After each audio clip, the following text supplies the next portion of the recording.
lead to mission failure. Falcon 9 was already able to handle engine failure, but new emphasis was put on making sure that a failure throughout any phase of launch would not mean mission failure. And that's a really cool view on your screen with Bob and Doug getting out of their Teslas. That is amazing. Score on countdown 1 at T-minus 2 hours, And 58 this minutes. goes down Crew has all the arrived way at the pad on to schedule. latches, control valves, electronics, and wiring, and so much more to keep them safe. All right, well, with the astronauts now on location at Pad 39A, Marie, Lauren, Leland, take us through the crew making their final steps towards that Dragon spacecraft. All right, thanks, Dan. That was really cool to see. We can see the Teslas on the screen there. They're going to stop for Bob and Doug to take a little nature break before they make their way up to the pad. And we're expecting it should be about T-minus 2 hours and 55 minutes, so just under 3 minutes from now, we should hear a formal announcement on the loops that the crew is on the pad. So we'll quiet down to listen for that when we get a little closer. But Lauren, you didn't get a chance to mention while they were driving out there, they have a very cool playlist they had on the way out, right? Yeah, I remember Bob tweeting, "What should I listen to on the way out?" So here's what they chose. The first is AC/DC's "Back in Black." I think he actually tweeted that one, or someone recommended it, which is super cool. And the reason being, they are back. Then they also listened to the elevator music from the Blues Brothers film, that song "Girl from Ipanema." And that one? I Sing it, believe Leland. so, I just yeah. wanna listen to Leland sing. Got another career. Hey. That and meatball loving. But the sort of symbolizing the fact that they're waiting. And the third song was the Star Spangled Banner, the Army French horns version, for very obvious reasons, that one. Yeah, I got to set the mood, set the tone, right, Leland? You know all about that. Tone, little meatball, you know, all good. And Don't make me come over there, Lauren. so we're looking now at the Crew Dragon capsule on top of the Falcon 9 rocket, the impressive crew access arm. That's that black and white kind of hallway you see there. That's how the crew make their way over to Crew Dragon to climb inside. And that Falcon 9 rocket stands about 230 feet tall. The Crew Dragon trunk, from the bottom of the trunk to the top of the nose cone, that's another 27 feet on top of that. So here in just a couple of minutes, Bob and Doug are going to be making their way up in an elevator. They don't have to climb the whole way. It's just about 10 feet of stairs at the last leg of that trip. And lots of people are weighing in on social media.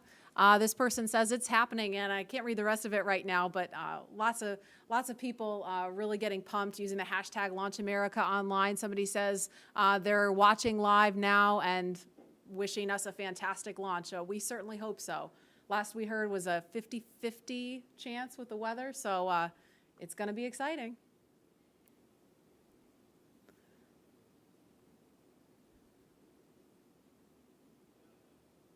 And it looks like, I'm not sure if that one is Bob or Doug in this one here. Can't tell from this view, but looks like one of them is getting ready to get out of the Tesla in just a minute. Lauren, our suits our pumpkin suits had different colors for what mission position you had. Do these suits have colors to designate the two astronauts? Do you know? Not that I'm aware of, but their names are on the suits. Maybe that helps. Well, we had names too, but Yeah. but I mean, if you're trying to find out what suit that you have, I guess it's only two of them, and it could be up to Up to 7 astronauts, all right? Dragon is capable of carrying 7, but for NASA missions, it's 4. It's just 4. Okay. Yes. There go those doors. I'm going to call them the DeLorean doors. Can I call them that? Sure, I think that's totally fair game. Acknowledge the inspiration. Yeah. Yeah, for sure. Again, we're looking at the base level there. And Leland, I know we talked about this. You were out here last week, and we were talking about how the pad looks so different from the shuttle days. Can you talk about what you remember and kind of how it's different now? Yeah, I mean, the form and the function. I mean, this black pad with the white ticking, and it's a really beautiful. You think about STEM education, but this is totally STEAM: science, technology, engineering, arts, and mathematics. And I think SpaceX has done an incredible job of making things look really beautiful and functional, and everything just fits perfectly. And I think when we were having our launch pad, there were hoses and things hanging off, but this is a very sleek and elegant and kind of futuristic look at the next era of space travel. And you know, I just love seeing these Teslas versus the Astrovan. Are they doing selfies? Looks like they're trying to strain to see the top of the Crew Dragon, just taking in the sight. It's pretty high. And I don't know if you caught this one. We could see it briefly on the shot, but the license plate says ISS BND, ISS bound. Oh, You nice. follow? Yeah. Nice. And hopefully they will be today. We just need the weather to say, I mean, it looks pretty nice right now, right? But I mean, obviously it's not just what the weather conditions are here. They've got to think about downrange in case of an abort, make sure it's okay for recovery if we get into a situation like that, which is unlikely. So this elevator is going to take them up to level 255. It's not 255 floors, but that's 255 feet. And from there, they'll take, once they get up there, and this elevator is pretty zippy, so they'll get up there pretty quickly, they'll get out, and they'll walk up another flight of stairs to level 265, and that's where they will greet the crew arm. And I don't know, well, obviously Leland's been in the elevator. Lauren, I'm pretty sure you've been out there too, but the first time I rode in that elevator, I was like, whoa, we're really moving in this. Pull some cheese. A little bit of a jolt when it first goes. Yeah, you get used to it. And then the jolt is a little bit more extreme when you get in the rocket and take off. Just a little. Just a little primer. It's a primer. The doors are opening.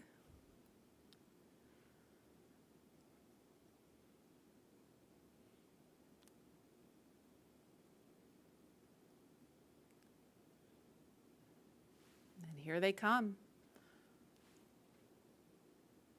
It's a beautiful view up there too of the, you know, all of the surroundings in Florida and this national wildlife retreat that we have here. But getting ready for the business at hand of getting in the rocket and heading to the cosmos.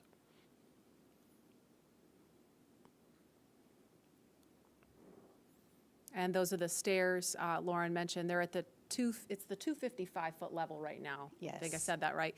And now they're headed up the stairs to the 265-foot level. That's a level that will take them to where the crew access arm is in the white room.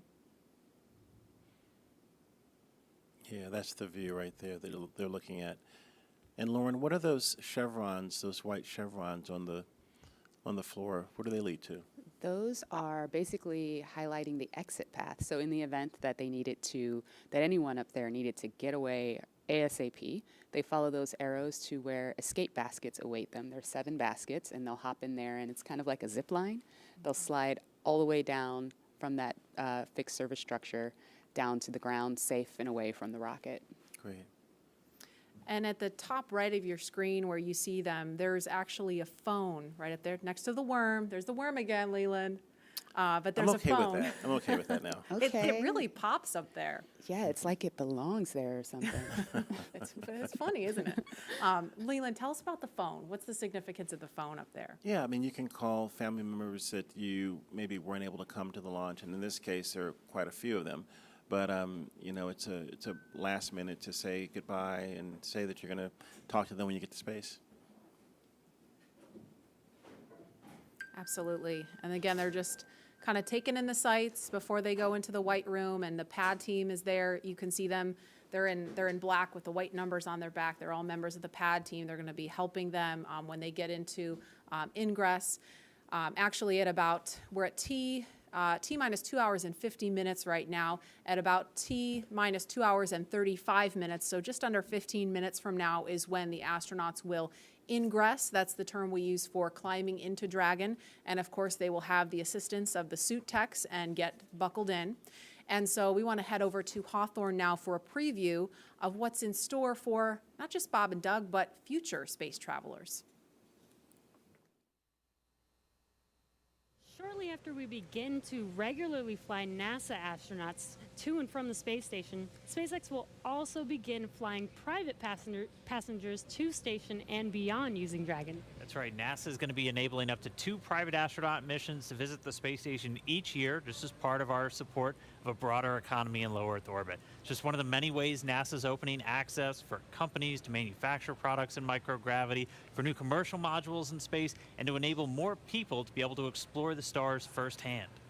And the more people out there exploring the stars, the closer we get to becoming a multi-planetary species. Earlier, we showed you a first-hand look at where you would train if you were to fly with us on board Dragon, but now let's take a peek inside of the spacecraft itself. When we wanted to take Dragon and make it human-rated, I think we took a different approach to spaceship design than has previously been done, because we wanted this to feel like a 21st century spaceship. We wanted it to inspire another generation of astronauts. Really, everything, when you look at Dragon, was driven by function. We took into account everything from the placement of all the cargo supplies to the light rail on the top, doubled as a handhold. Probably one of the biggest features of Dragon are the touch screens on the inside. We designed them not just to be very functional, but with a user experience in mind. It's very intuitive to know what we need to do at any given moment in time. When I think about comfort for the astronauts, it's really every aspect of how you could interact with the spaceship that comes to mind. We have 3 different seat sizes. We even go so far as molding the foam around the astronaut's body so that there's not any pressure points, and it's just generally a pleasurable journey to space. Dragon is a spaceship that's all about safety and reliability. We designed it to be 2-fault tolerant, which means that any 2 things could fail. So I could lose a flight computer and a thruster, and I could still bring the crew back home safely. We also added a launch escape system. If anything goes wrong on ascent, the crew can get away from Falcon and get picked up safely. I've worked on Dragon since 2012. When I see Dragon lift off, I think I'm going to feel a buildup of emotion of 8 years of working with some of the best engineers and technicians across the country that put their heart and mind into making this incredible moment happen for everybody. Ingress has started on schedule.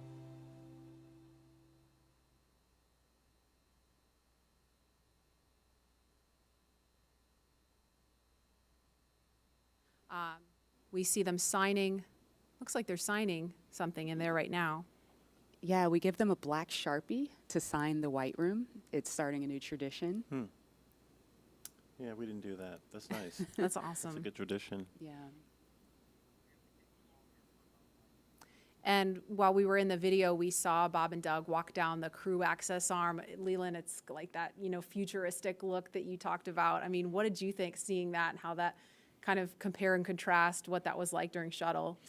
It's really beautiful, I think. I mean, back when I was flying on shuttle, everything looked, look at the thumbs up from Bob. He's getting excited. Just a few little photos at the end there.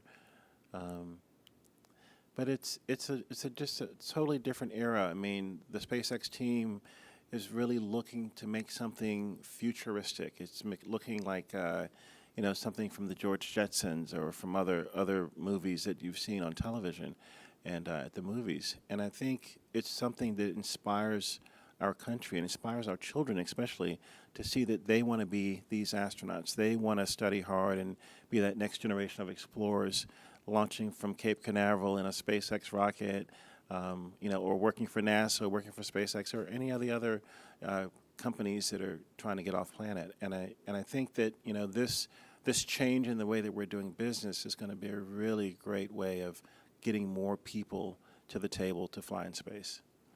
Yeah, that was really important to us. Dragon, we see it as a 21st century spaceship. It needs to look like a 21st century spaceship. It flies like a 21st century spaceship. So of course, the ground support equipment should look like it's from the same era. The suits do. All of that sort of future-facing technology and aesthetic is super important to us. Actually, right now, you can see that duct in the hands of member number 5 there. That is an ECS duct, or Environmental Control System duct. Once this original, who just went in? Was that Doug or Bob? I think that was Doug. Okay. Doug That was just climbed Doug, in. yeah. That is awesome. He's ahead of schedule. Somebody tell him to climb back They out. are booking. It is great. He's ready. He's like Leland. We were joking earlier about it. We were going to have to buckle Leland into his seat here to keep him from running out there. Yeah, if we had stayed outside, I was going to swim across the moat and run over and get in the vehicle with Bob and Doug. All right, now Bob's going in. Yeah. This is great. So the suit technicians are helping the crew climb inside. They're holding back the hatch seals to protect the seals on the hatch, but also making sure that the crew doesn't hit their head or anything on the way in. Even though they have helmets, we still don't want that to happen. And they climbed in a couple minutes earlier than we expected them to, but you know, Lauren, that, you know, SpaceX has rehearsed this over and over and over again with Bob and Doug. And, you know, and I've heard them say, you know, well, we might be a little bit ahead of schedule if we're ready. It just gives them more time to check things out, you know? Yeah. So right now what the crew, the suit technicians are doing is they're strapping the crew's feet into these restraints that the boots sit inside of. They're then going to close those 5-point harnesses around them. I know, Leland, you talked about some of the harnessing that you had in the past with the shuttle. Yeah, I mean, this is such a more sleek design where there's one point to plug in to get cooling, communications, and everything. And we had a 5-point harness. We, had these hoses and things all over the place. But I think this is a much more streamlined look into the future of space travel. Yeah, and similar to what was going in the ONC building during the suit checkouts, that seat umbilical is going to connect to the right thigh of the spacesuit. There is a fluid module that is connected to the spacesuit, and that provides fresh cooling air and also nitrox for the leak checks that are going to come up later. But the audio system is also going through that umbilical. Mm-hmm. So while the crew is, or while the suit techs are getting the crew all buckled in, they're going to perform a comm check. And that's, again, similar to what was done at the ONC building, but this time the integrated two-way communications between the astronauts and the ground crew.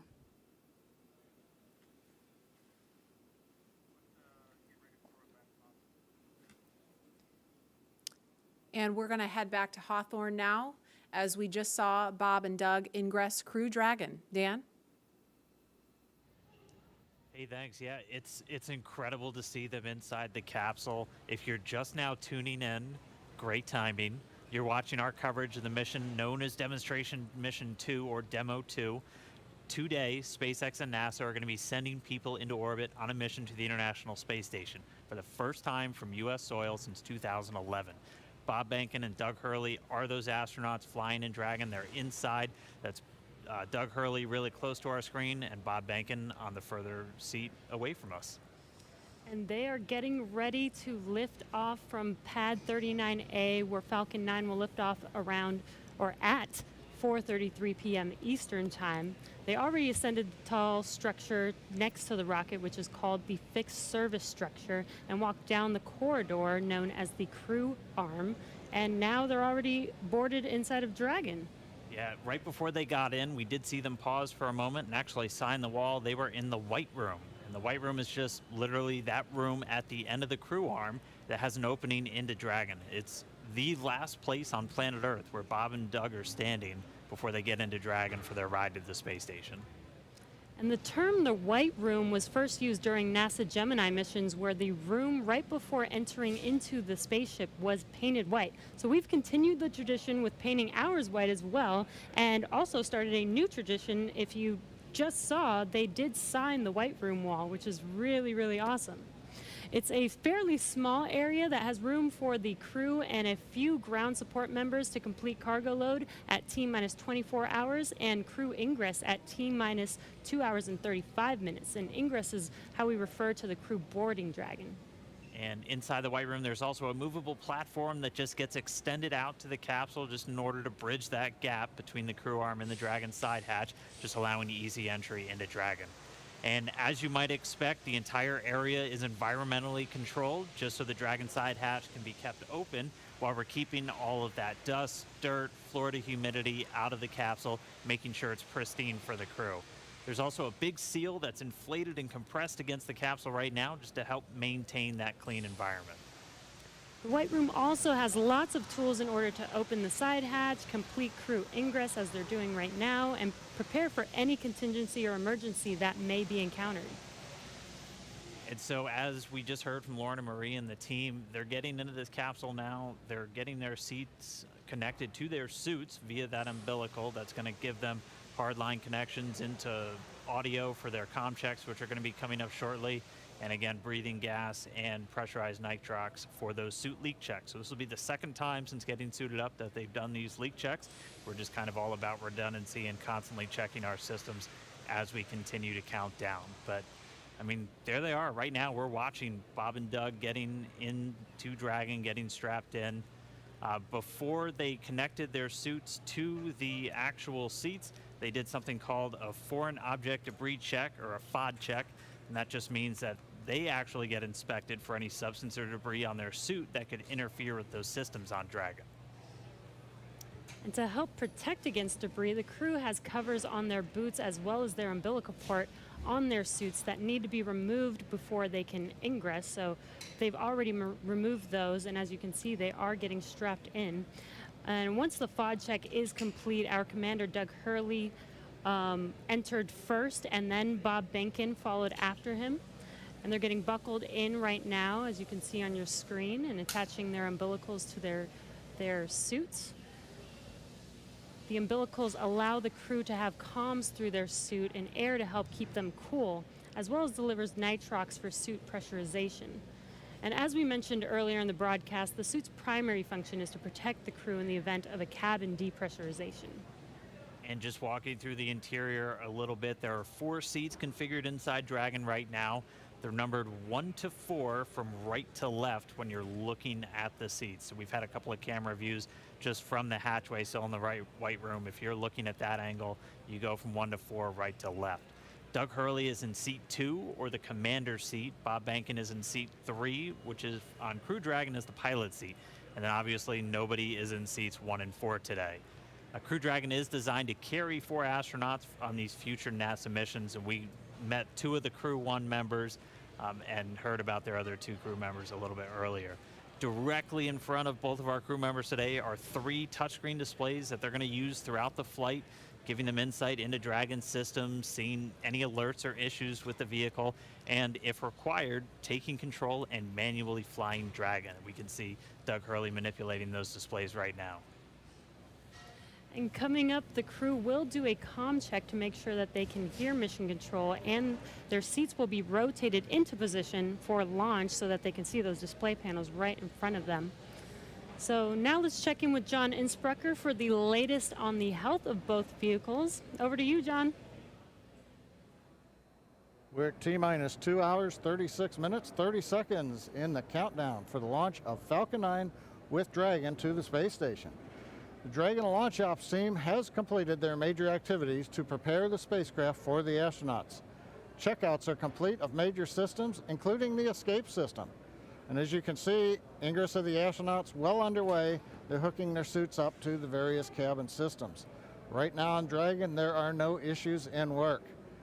Comm checks will be coming up shortly on the Dragon spacecraft with the crew. We might be able to hear some of that, and we'll bring it to you as it happens. Now currently the Falcon 9 team is preparing for their final checkouts and propellant load. Checkouts are due to begin at T-minus 2 hours. That's when the majority of the launch crew will actually get on console officially in Fire Room 4 at Kennedy Space Center. Currently on Falcon 9, all systems are go. The Air Force Range continues to report no problems with air and sea space clearance. Everything's looking good. Roadblocks are up around the launch pads. The weather forecast continues to be acceptable, but something we're going to watch all the way through. We're not only looking at weather at the launch site, but we are looking around the world. We need to make sure conditions are acceptable if Dragon has to splash down in the Atlantic in case of an escape. We're also monitoring contingency splashdown locations if the crew had to come back to Earth before docking with the space station. Right now, those conditions are getting better as we go through the day. At the launch pad, things continue to be a 60% probability of violating the conditions, or 40% chance, if you're an optimist, of good weather. But right now, the clock is continuing to count down. All systems are go. We're just inside T-minus 2 hours, 35 minutes. All right, now as Bob and Doug finish their ingress procedures and get comfortable inside Dragon, we're going to continue to listen for those comm checks. They should be coming up in just a little bit. But right now, I'm joined now by SpaceX's Jessica Jensen and Lars Blackmore just to discuss a little bit more about what make Dragon and Falcon 9 a 21st century launch vehicle. So first off, thank you so much for joining me today. Jessica, I'll start with you. Yeah. Walk me through kind of Dragon's life history and how we got to where we are today. Sure. So Dragon was designed from scratch 12 years ago by Spacex. It was designed to carry cargo to and from the International Space Station. And what that means is 12 years ago wasn't that long ago. So we got to use state-of-the-art materials, state-of-the-art, computer processors. So really, Dragon, to start off with, is already a modern advanced spacecraft. But then there's two other parts of it also that really led to commercial crew. One part of it was that we actually were able to man-rate cargo Dragon while it's in the vicinity of the space station and attached to the space station. So that was a huge learning curve for crew. We human-rated a spacecraft for a portion of the mission, and then for crew, you just have to obviously expand it for the whole mission. And then the last part was Cargo Dragon has been this amazing test bed for commercial crew. And what that means is we were able to test out like heat shield materials and parachute materials on Cargo Dragon before they ever flew on Crew Dragon. Very cool. And that's just one part of the equation. Lars, walk us through, again, just the flight history of Falcon 9 from the humble beginnings to where we are today. Well, Falcon 9 first flew almost 10 years ago today. And even though the first version of that rocket couldn't carry humans, the fundamental design was made with that goal in mind. Over the course of 87 launches, we've steadily improved the rocket so that now it has twice the payload to orbit that we started out with. We can land and reuse the first stage in the fairing, and most importantly for today, we have the reliability that we need for humans. Now, what's interesting is that reliability has come from steady upgrades and almost a decade of flight experience, but it's actually quite hard to prove reliability. This is something that the commercial airline industry has been grappling with for decades. And just like them, we rely on lots and lots of testing. So for instance, if you take the Merlin 1D engine, that has to fly for about 6 minutes continuously to get to orbit. We took one of those and ran it for more than 250 minutes to get the statistical proof of reliability that we need. So it's that testing and lots of analysis that gives us and NASA the confidence that Falcon is ready to fly humans for the first time.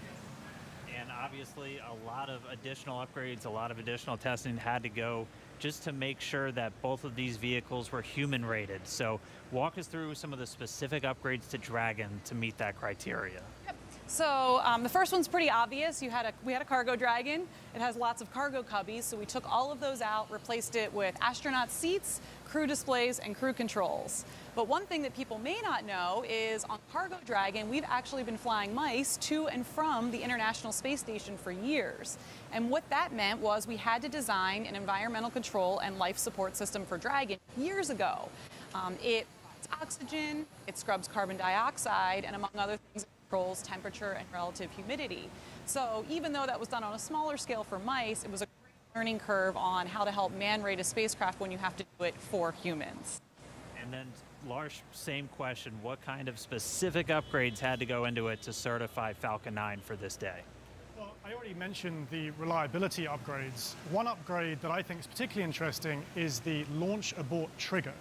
So people probably know that Dragon has the ability in mid-flight to separate from Falcon and boost the astronauts away to safety in the case that there's some kind of emergency. And that could be triggered by the astronauts or by the ground crew. What people may not know is that Falcon itself has the ability to cause that trigger. And it will do that entirely autonomously using algorithms, software, and sensors. And that's particularly important in the case of a time-critical fault where aborting quickly means aborting safely. And in some cases, Falcon can do this quicker than 3/10 of a second, so much faster than a human. And Lars, I'm going to pause right there for a sec. We're getting some comm from the crew. And so coming up shortly, we're going to hear these communication checks. Bob and Doug are going to be talking to several positions down on the ground, and they're going to be using both communication speakers inside of Dragon and inside their suits in a series of communications checks. They're also going to be doing these checks over different satellites and ground stations. PLT, comm check, umbilical. CDR, loud and clear. PLT, loud and clear. Core, loud and clear. Umbilical comm check complete. Stand by for ground station comm check.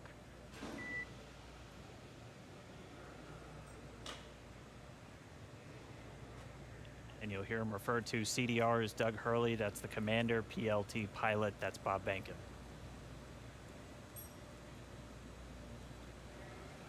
So that first one we heard was through the umbilical, so that communication linked directly into their suit. Now they're going to do a communication check over the ground stations. We'll also hear one over TDRS, that's the Tracking and Data Relay Satellites. Same satellites we use to talk to the International Space Station, that's what we'll be using to talk and track Dragon throughout its entire flight.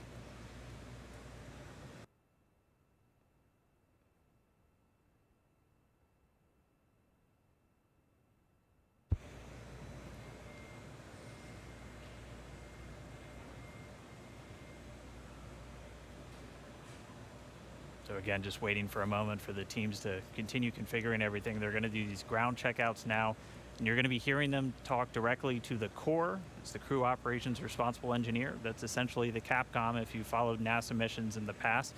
It's a position right here in Hawthorne at SpaceX Mission Control, which is just a few feet away from us, where the team's going to be watching over Bob and Doug for their entire flight. That's where the main person whose job it is to talk to them is going to be sitting.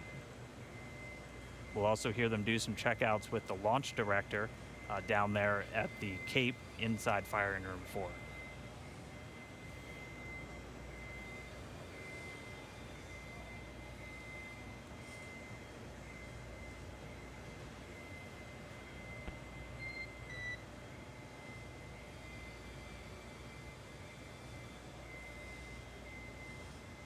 And you'll be hearing those very characteristic beeps. Dragon SpaceX contract.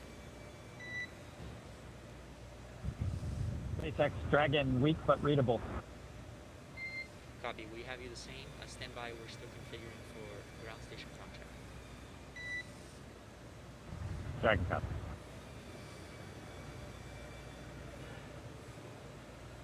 And just to further explain some of those voice protocols that you're going to hear, you might be used to hearing Houston Station or Houston Shuttle or Houston Endeavor back when we were flying those specific shuttles. You're going to hear SpaceX Dragon. That's the SpaceX team calling the Dragon team on orbit. And then Bob and Doug will be able to respond. And so they're going to continue to configure. We'll get these ground station checkouts momentarily.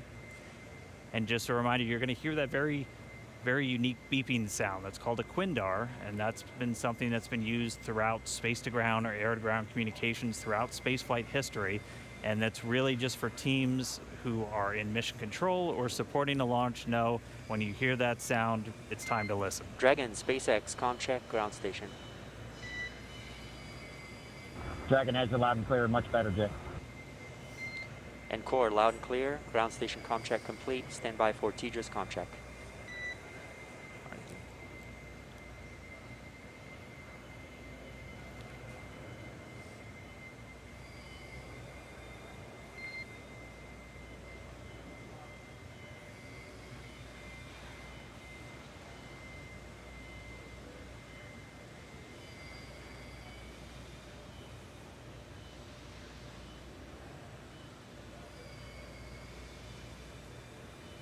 Dragon SpaceX check TDRS.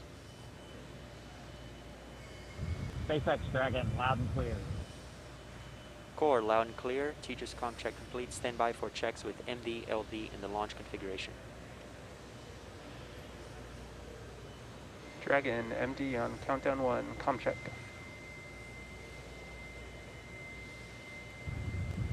Jason, we've got you loud and clear. How you doing? Doing great. How you guys doing in there? Stand by for checks. Great day to launch a spaceship. Agree. And stand by for checks over Dragon to ground. Dragon, MD on Dragon to ground, check. Loud and clear. MD, loud and clear. Stand by for checks with LD. Dragon, launch director on countdown 1, check. Mike, we've got you loud and clear. Good afternoon. Good afternoon, gentlemen. Let me try on Dragon to ground 1. Dragon, SpaceX launch director on Dragon to ground 1, check. Loud and clear. Have you the same. Dragon SpaceX launch configuration checks are complete. Report when ready for seat rotation for section 2 of 4.100.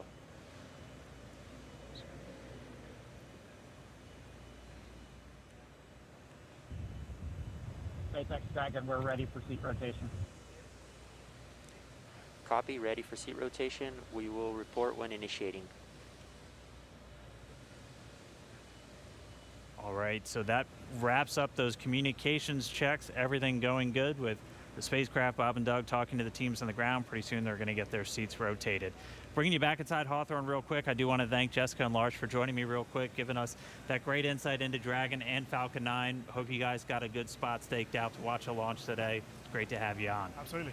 All right. Excited. So we're going to throw it now down to Gary Jordan at Mission Control Houston, who I know is also following along. Over to you, Gary. Thanks, Dan. Great to hear good checks from Bob and Doug in the Dragon vehicle.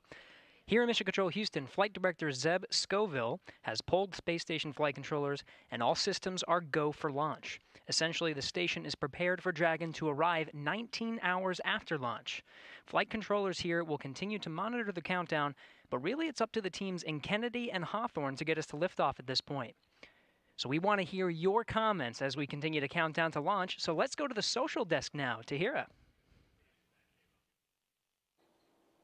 Thanks, Gary. So taking a quick look at those numbers right now, there are now 1 million people watching our coverage, and Launch America is up to the #1 trending hashtag on Twitter. So let's take a closer look at what's being said online. Okay, so right now we have Art Alexandria, and it looks like she's got a personal self-portrait, cosmic for sure, in her NASA flight suit. And guys, this is what I'm loving seeing online with this hashtag, is how everyone around the nation is making this launch uniquely theirs.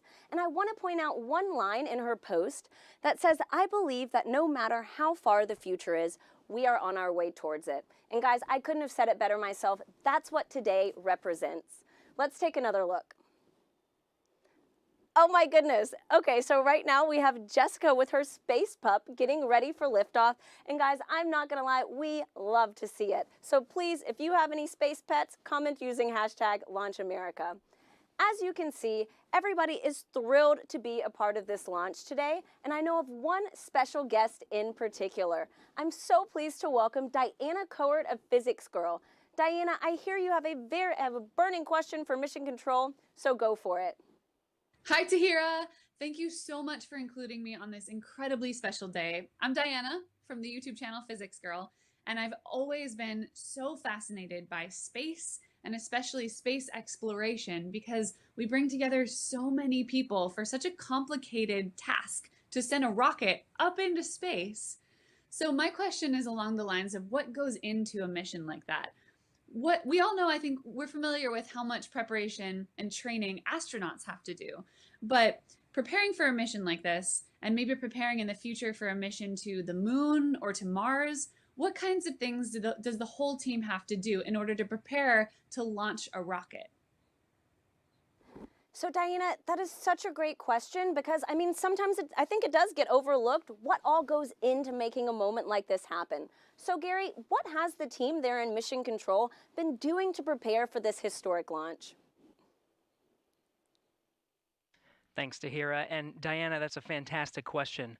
Really, the operations here are not just starting today. There has been a lot of training and a lot of simulations that have been going into preparing for this moment. Really preparing and getting everyone familiarized with every step of the mission, from launch all the way through docking, and throwing different scenarios at them just in case something were to happen. Every flight controller you see behind me will be prepared to respond effectively. Now, I do want to make a shout out that it's not just the flight controllers here in Mission Control Houston that have dedicated so much time to this launch. In fact, I've been talking to Zeb Scoville, the flight director here in Mission Control Houston, who said that even before he was a flight director back in 2014, they were working on some of the operations for commercial crew missions. But really, this team expands across the country. You've already seen a lot of people working in Hawthorne, in Florida, in Houston, and really it takes an integrated and dedicated team to make a mission like this possible. Diana, thank you so much for the question. And really thanks to everyone sending in questions and for sharing in this historic mission today. Remember, as you're posting, to use the hashtag LaunchAmerica. I do want to make a shout out to the flight controllers here in Mission Control Houston. In fact, some traditional flowers have been sent to Mission Control Houston. This dates even back before the shuttle days for every mission to dedicate it to the operations and the controllers here who are working so closely and are integrated in every part of the mission.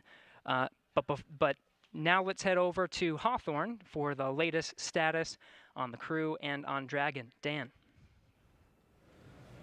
All right, thank you, Gary. As you can see, Bob and Doug in a little bit different position now. Their suits have been rotated to the launch position. So this just puts their backs a little bit more horizontal with the ground itself, or parallel with the ground itself, and places those displays directly in front of them. We've also already moved into suit leak checks, so this is the second time they've had these leak checks done in their suit. So pressurized nitrox now flowing into those launch and entry suits that they're going to be wearing throughout the dynamic phases of this mission. So right now we are under 2 hours and 20 minutes from launch. We're about 2 hours and 18 minutes and counting from liftoff of the Falcon 9 from the Kennedy Space Center in Florida. It's going to be carrying our NASA crew members today, Doug Hurley and Bob Behnken, aboard SpaceX's Dragon spacecraft. It's been a really exciting day so far. We're fighting against that weather, but we're continuing to press on for launch. The crew has been up since about 6 a.m. as they prepare to head to the International Space Station for part of this Demo 2 mission for NASA. Yeah, and as you can see on your screen, it looks like they're just waiting and getting ready for this mission today. It's been such an exciting day so far. Again, as Dan said, their seats are rotated into launch position so that they can see those screens that you see there on the left side right in front of them. Their suit leak checks have been complete. Their comm checks are complete. So let's throw it over to Lauren in KSC. All right, so Dragon hatch close is expected at T-minus 1 hour and 55 minutes, and we are just pretty close to that. It's getting really, really close. So this is one of the the final key visual milestones on that timeline to lift off, the closure of that hatch and locking Bob and Doug inside. Now, we have a couple of special guests joining us with Daryl at the OSB-2 viewing location. That's NASA Administrator Jim Bridenstine and SpaceX Chief Engineer Elon Musk. Daryl? That's right, Lauren. We're here on the 5th floor. We were supposed to be outside on the balcony overlooking pad 39A, but we have come indoors due to the weather. But we are here with two titans of space. And though it might look like this is a reunion of a 90s boy band, it is not. We are socially distanced for good reason. But we are here to talk about space. And I want to thank you both and tell you both it's a privilege and honor to be with you today. We're going to start off with you, Jim, and ask you a couple questions here. I want to ask you, first of all, it's been almost 3 years that you were sworn in as NASA Administrator, and you knew from the very first day that you would be right here at the Kennedy Space Center in this moment when a commercial partner was ready to launch. Tell me what it's like to be leading NASA at this very moment. So I want to be clear. I did not know that when I got sworn in. I will tell you, a lot of folks said it couldn't be done. But of course, as soon as I got the job, Elon and I have had a number of conversations. Elon committed that this was something that SpaceX could achieve. We've had challenges. We've had setbacks. We've seen catastrophic losses of capsules and challenges with parachutes. What's that? On the ground. On the ground, uncrewed. I want to be really clear. Tests. But that's what's unique about SpaceX. SpaceX can do things that NASA historically has not done. They test, they fail, they fix, they fly, they test, they fail, they fix, they fly, until the point where we are today, where not only is SpaceX comfortable, but NASA is comfortable. We are ready to go. But if you would have told me even 2 years ago we'd be right here, I might have even been questioning it then.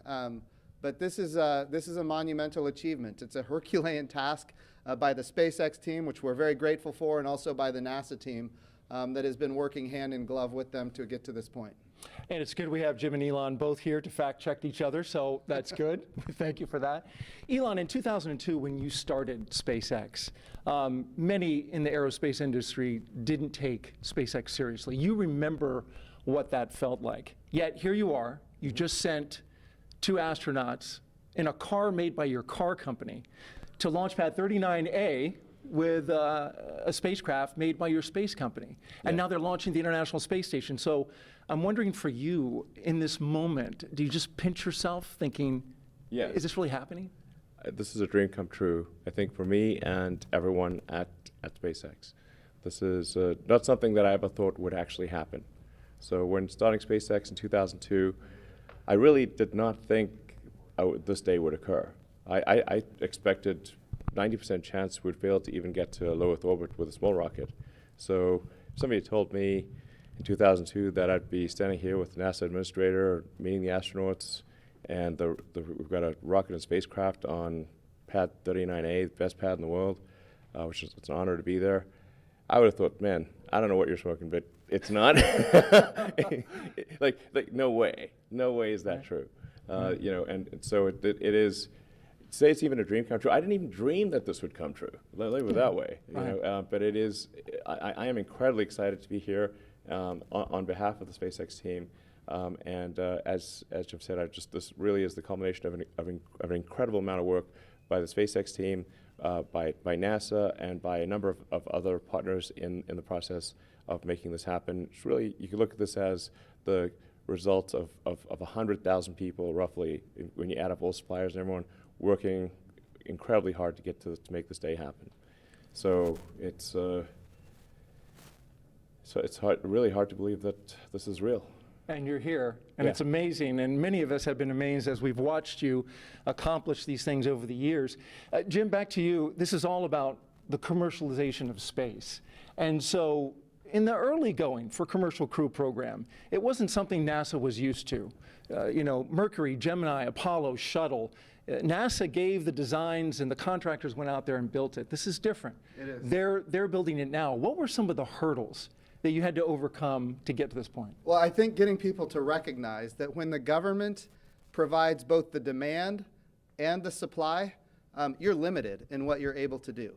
And of course, back when this program was initiated under Charlie Bolden, General Charlie Bolden, astronaut Charlie Bolden, Congress was not supportive and did not provide the proper funding. And yet he persevered, he pushed forward. And now I think everybody recognizes we have to commercialize space. We've had success now with commercial resupply of the International Space Station. Now we've got commercial crew to the International Space Station. Eventually we need commercial space stations. So what we're using the International Space Station for right now, we're proving that we can compound pharmaceuticals in a way that you cannot do on Earth. We're able to create immunizations in a way you cannot do on Earth. We're printing human organs in 3D. Right now it's just tissue, but eventually we're going to print human organs in 3D using adult stem cells, your skin cells, your own DNA. It's going to transform how we do medicine here on Earth. We're creating advanced materials that you can only create in the microgravity of space, things like an artificial retina for the human eye. So if you have macular degeneration, you don't have to lose your eyesight. Bottom line is this: these markets are the future. And when they materialize, and they are materializing because of the work of NASA, we're going to see capital investment, not just into launch, but also into habitation. And that ultimately is what's going to be transformational for commercial space. Very good. And Elon, in getting all of that going, the ISS and all the activity that takes place on board, it's key that this Crew Dragon operate on a regular basis. As the chief engineer, what were some of the biggest hurdles you had to overcome to get your spacecraft ready to fly this mission? Well, the spacecraft and the rocket have gone through literally thousands and thousands of tests and reviews, both by SpaceX, by NASA, by third parties. We've also, as Jim was alluding to, we've done a lot of flights. So one of the things I think that's very helpful about this flight, about what we're about to do, is that the rocket has flown many times. In fact, even in this, essentially this configuration, it's flown about 20 times. So that means we really have, I don't want to tempt fate, but a well-proven rocket. And we've flown Crew Dragon to the space station once successfully and brought it back. We've done a tremendous amount of testing on the ground, and when we do the testing on the ground, you always push the limits. So you want to try, you push it way beyond what you'd expect in flight. So sometimes you'd break it because you kind of want to break it on the ground during testing to see what the limits are.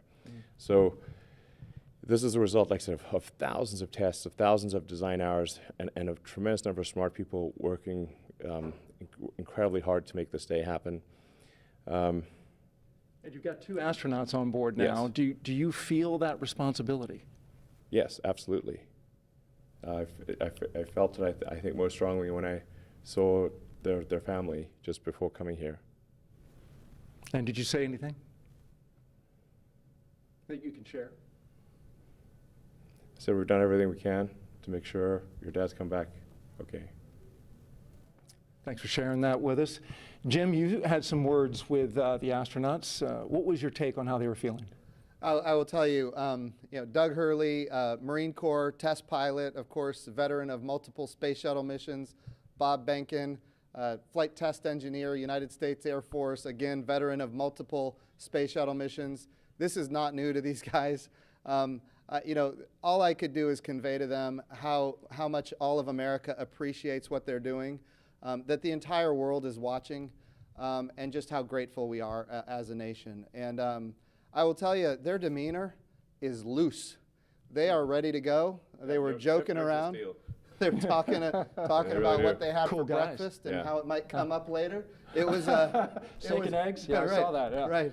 So it was nice to see. They are in their element, and we are just so grateful and proud of them. Well, that's good to hear. That gives you great confidence, I'm sure, in your positions as you hear that. We're going to go to a social media question, and we've got this question coming from Brooklyn. And she wants to know, I noticed some changes in the crew spacesuits. They look much thinner and lighter. What changes in the space capsule allow to have these futuristic suits? Well, we spent a lot of time designing the spacesuit. I personally spent a lot of time on the spacesuits. It took us 3, almost 4 years to design suits that both look good and work well. So you can see a spacesuit in the movie, looks good, doesn't work. and then you can make a spacesuit that works but doesn't look good. Because fundamentally it's a pressure suit that's got to survive in vacuum. Right. So it's so it tends to puff up, when it's under pressure, and it's got to withhold, it's got to handle all that pressure. So it took us many iterations to get the suit to. We really wanted to look great. Fundamentally, what it's about is like we want to inspire kids to say that one day they want to wear that uniform, they want to wear that spacesuit, and get them fired up about, I want to be an astronaut. I want to work on aerospace engineering. I want to advance space flight. And I think what today is about is reigniting the dream of space, and getting people fired up about the future and excited. It's just one of those things that I think everyone. From all walks of life, from all parts of the political spectrum, in the United States and elsewhere, should be really excited that this is a thing that is made by humans, for humans, and it's just a great, exciting, inspiring day, and it's one of those things that makes you glad to wake up in the morning. Yeah. Functional and inspiring. And there's one on a model right over there, and you got me so excited. I might run over there and put that thing on, Elon. Yeah. They're custom tailored, by the way. I think you won't fit in that one, but we could make one that you would fit in. Well, I appreciate you. I appreciate you saying that. Yeah, because I'm 6'8", so you're gonna have to do a lot of sewing. Well, and the Dragon spacecraft can take someone who's 6'8". My size. Yes. This commercial thing, I'm getting excited. Yes. Yeah. I'm ready to fly, Jim. Yeah. Sir. We've got another social media question we're going to ask. Ashton J wants to know, how do you think that launching astronauts on American soil for the first time since 2011 will revolutionize future missions? Yeah, so what we're doing here is unlike anything we've ever done before. We are not purchasing, owning, and operating the hardware. We are turning to commercial industry. And going back to the spacesuits, it's the same for the capsule, it's the same for the rocket. We did not tell industry what to build. We gave them top-level requirements. We said, here's the requirement for payload. Here's the requirement for safety. And then we let the innovators, commercial industry, American commercial industry, innovate. And they came up with solutions that had never been dreamed of before. And that's the success of this program. So we're really revolutionizing how we do spaceflight. And I really think when we look into the future, we're going to see these models of doing business with public-private partnerships apply not just to low Earth orbit, which is what we're doing today, but we're taking this model to the moon and even onto Mars. And I hear something about Tom Cruise shooting a movie at the International Space Station. Is that right? I'll tell you what I told Elon just yesterday, and that is this. People ask me about Tom Cruise all the time now, and the answer is yes. We would love Tom Cruise to fly to the International Space Station and make a movie. I'm all for that, and we're going to do what we can to make that happen. But you should know this. There was a day when I was in elementary school, and I saw the movie Top Gun. And from that day, I knew that I was going to be a Navy pilot. It's just the way it was. The goal here, and this is what we're doing today. Exactly. And Elon is all about this. Get the kids fired up about wanting to wear that spacesuit. That's exactly wanting to fly that, go to orbit, go to the moon, go to Mars, reigniting the dream of space, and just getting, people of all walks of life, young, old, excited about the future. Excited. I think anyone who has within them the spirit of exploration should love what's going on today. And if we can get Tom Cruise to inspire an elementary kid to join the Navy and be a pilot, why can't we get Tom Cruise to inspire the next Elon Musk? That's what we need. We need a new generation of many Elon Musks, and that's what this launch is about today. I want to say, speaking of this inspiration piece, it's not by chance that we have the Secretary of Education of the United States of America here. This is all about the next generation.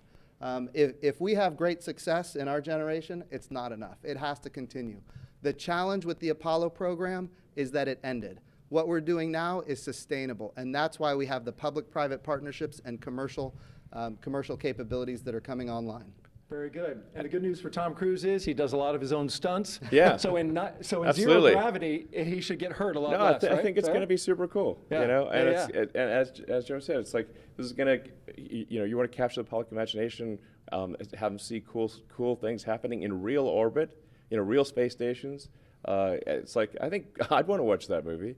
Yeah. And it's like I said, you think this is really just the beginning, because we want to go from low Earth orbit, we want to go back to the moon, and the moon to stay, have a moon base like Moon Base Alpha, and have build a city on Mars and be a spacefaring civilization out there among the stars. This is a super exciting future that I think that's the kind of thing where you're like, can't wait for it to happen, If you can't get excited after listening to you guys, I'd say you need to have your pulse checked. Yeah. Elon Musk, SpaceX CEO and Chief Engineer, thank you very much. Thank you.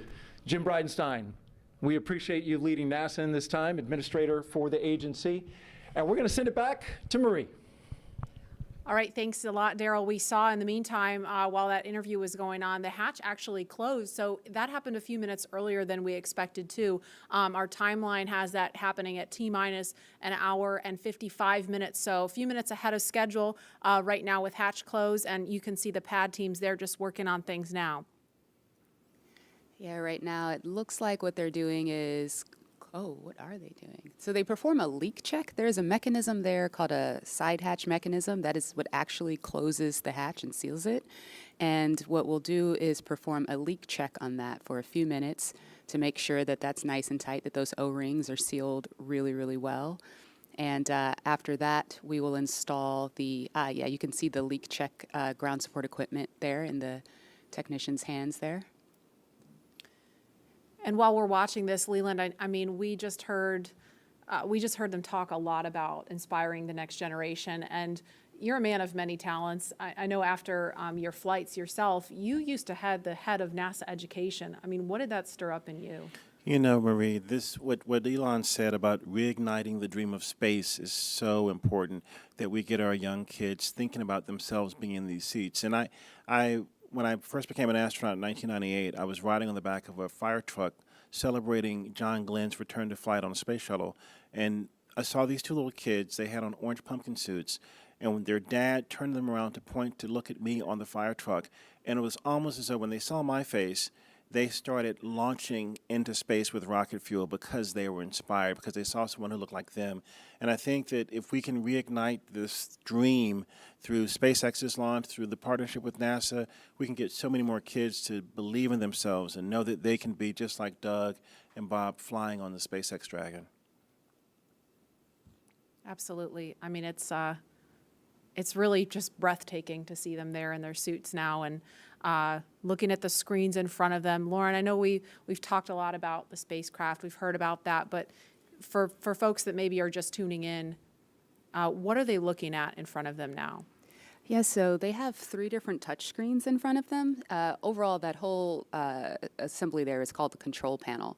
So you'll have those 3 LCD touch screens in front of them where they have, the displays are showing them details on the vehicle's pressure, its temperature, there's audio control. That center screen has the procedures that they're going through today on day of launch. You can also see the vehicle's attitude. You can see its velocity, its apogee, its perigee, its inclination, details on the status of the hatch, the thermal control system loops, basically all the cool stuff that helps them have situational awareness of the vehicle. That's displayed on those displays. Additionally, there are some actual buttons on that button panel that you see down below.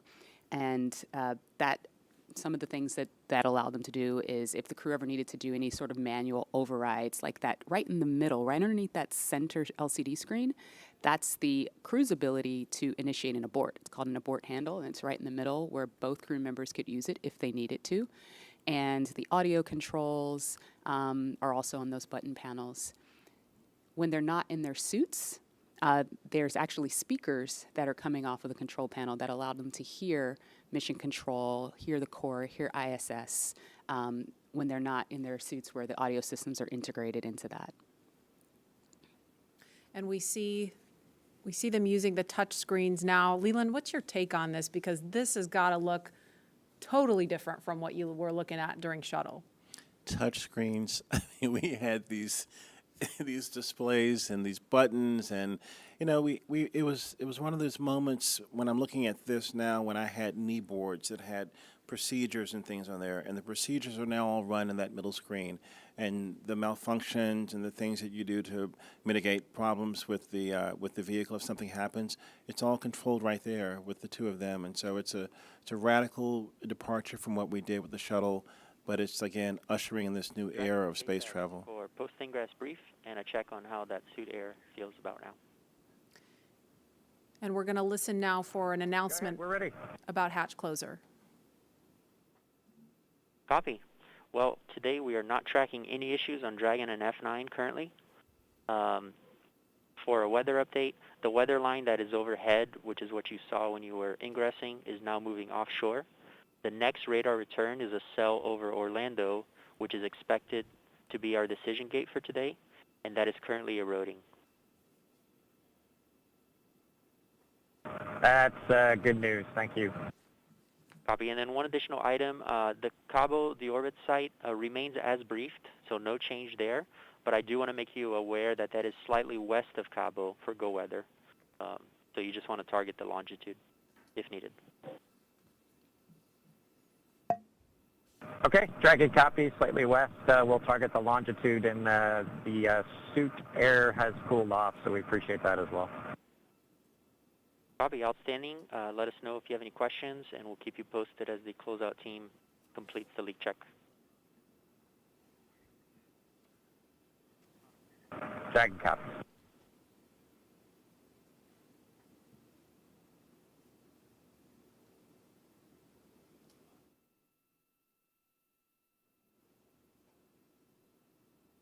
So what we actually heard was a little bit more discussion about the weather, still looking at things, and we're about a minute away from an announcement about hatch closure. Excuse me.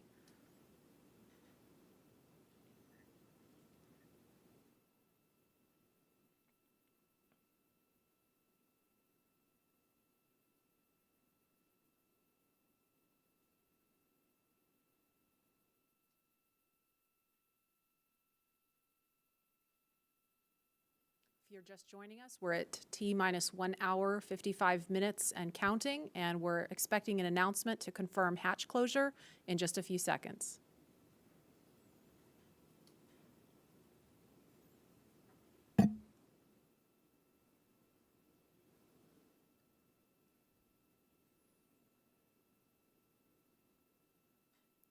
Dragon, SpaceX, for comm checks with Falcon 9.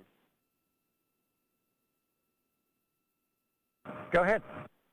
Okay, we are ready for that at that time, if you are ready. We are ready.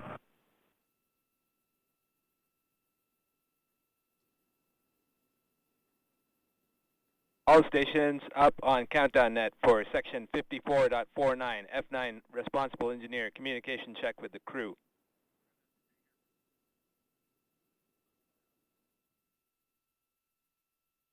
Start with guidance, navigation, and control. Dragon GNC on countdown 1, comm check. GNC Dragon, loud and clear. GNC loud and clear. Stand by for comm check by the propulsion engineer. Dragon, prop on countdown 1, comm check. Prop Dragon, loud and clear. Prop, loud and clear. Stand by for comm check with the avionics engineer. Dragon, avionics on countdown 1, comm check. Avionics Dragon, we have good loud and clear. Avionics loud and clear. Stand by for comm check with the ground segment engineer. Dragon, ground segment on countdown 1, comm check. Ground segment Dragon, loud and clear. Ground segment loud and clear. Stand by for comm check by launch control. Dragon, launch control on countdown 1, comm check. Launch control Dragon, loud and clear. Launch control loud and clear. Stand by for comm check by the chief engineer. Dragon, chief engineer on countdown 1, comm check.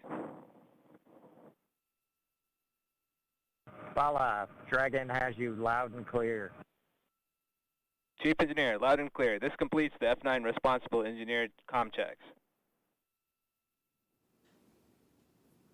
Dragon, chief engineer on Dragon to ground. Go ahead, sir.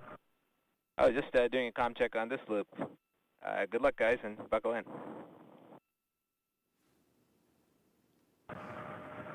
Thanks to you and the F9 team, Bala. We really appreciate it. Thank you. Thanks, Bala.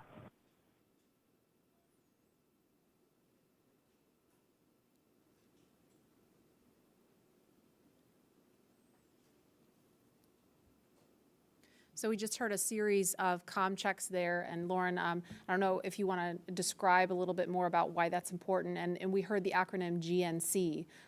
They said guidance, navigation, and control really quickly, and then went back to the acronym GNC. Can you kind of explain to folks what that means? Yeah, the launch chief engineer, Bala, as you heard them thanking him towards the end, initiated a comm check with all of the different subsystems that those engineers that are on console and those operators today, and talking with the crew, making sure that they were able to communicate with them bidirectionally, and just handing that check off from all of the different stations on console today. That was really, really cool. We obviously don't do that when there's a satellite on top of the rocket, so this is the first time for a real flight that we've done that operation. Just very awesome.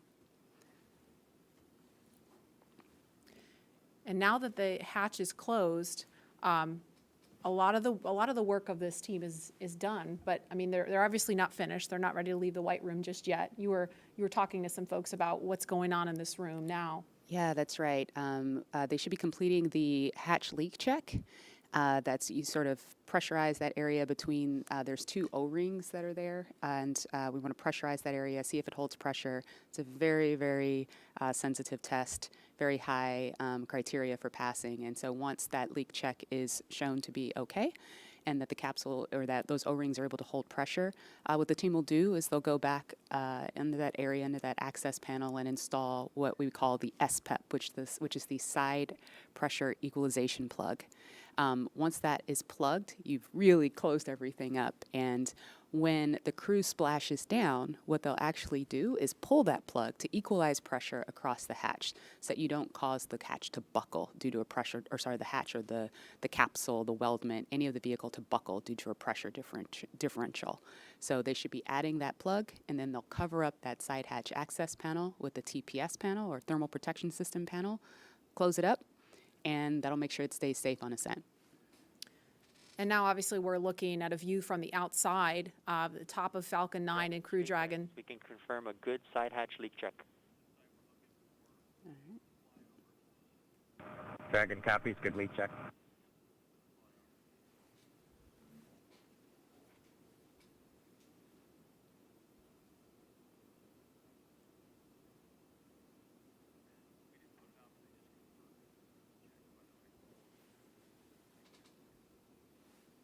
And we just heard confirmation of a good leak check.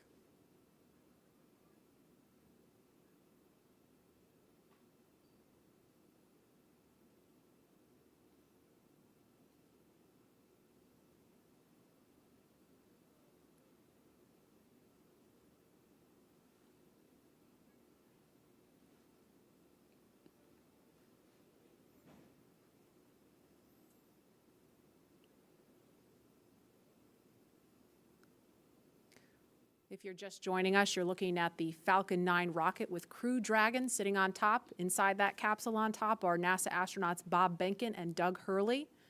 And we are inside of 2 hours until liftoff, if the weather holds up.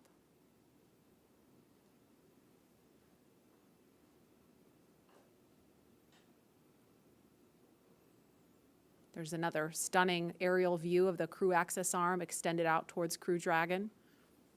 That is the final path that the astronauts took to climb aboard Dragon before they strapped into their seats and the hatch closed.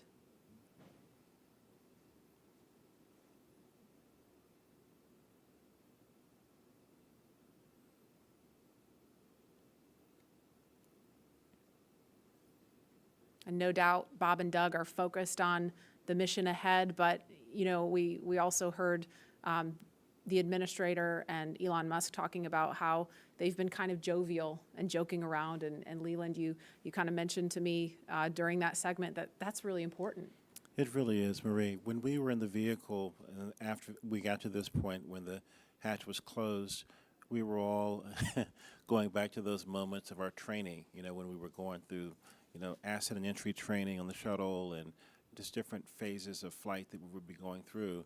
And we would think about some of our instructors who got us there. You know, in our crew notebooks, we would have names of people that were very impactful in making sure that we were perfect in our training. And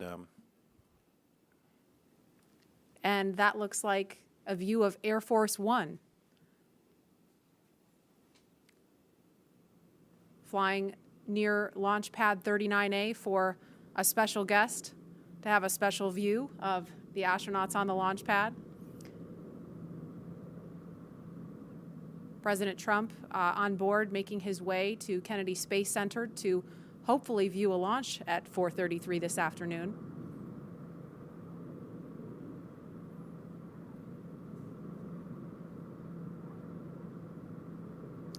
And there they are in view of the launch pad, so no doubt he's looking at the window, looking out the window at Bob and Doug on the pad. That's got to be an amazing sight to see from on board Air Force One.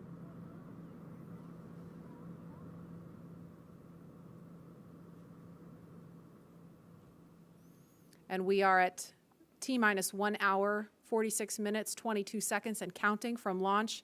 And guys, the last time we actually did a little bit of research when we found out that the president was coming. The last president to witness a launch from here at Kennedy Space Center was Bill Clinton. That was back in October 1998 for STS-95. So it's been a minute.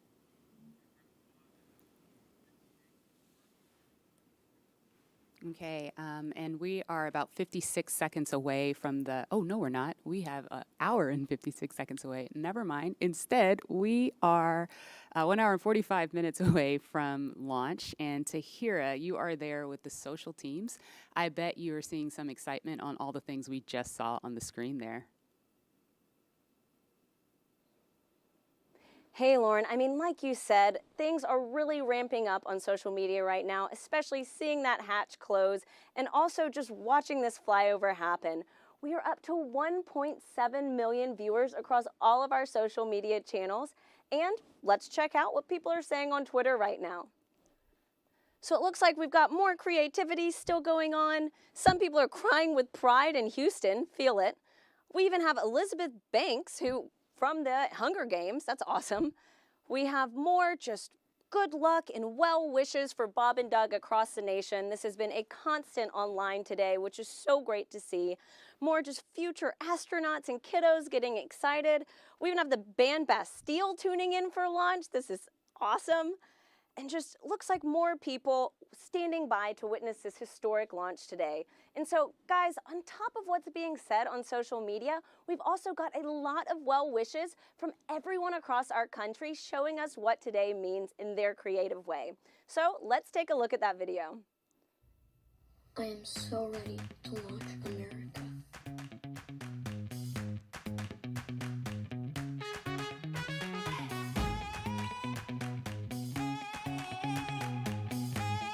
Hi, I'm Audrey Clark and I built this baking soda rocket and I'm gonna launch it.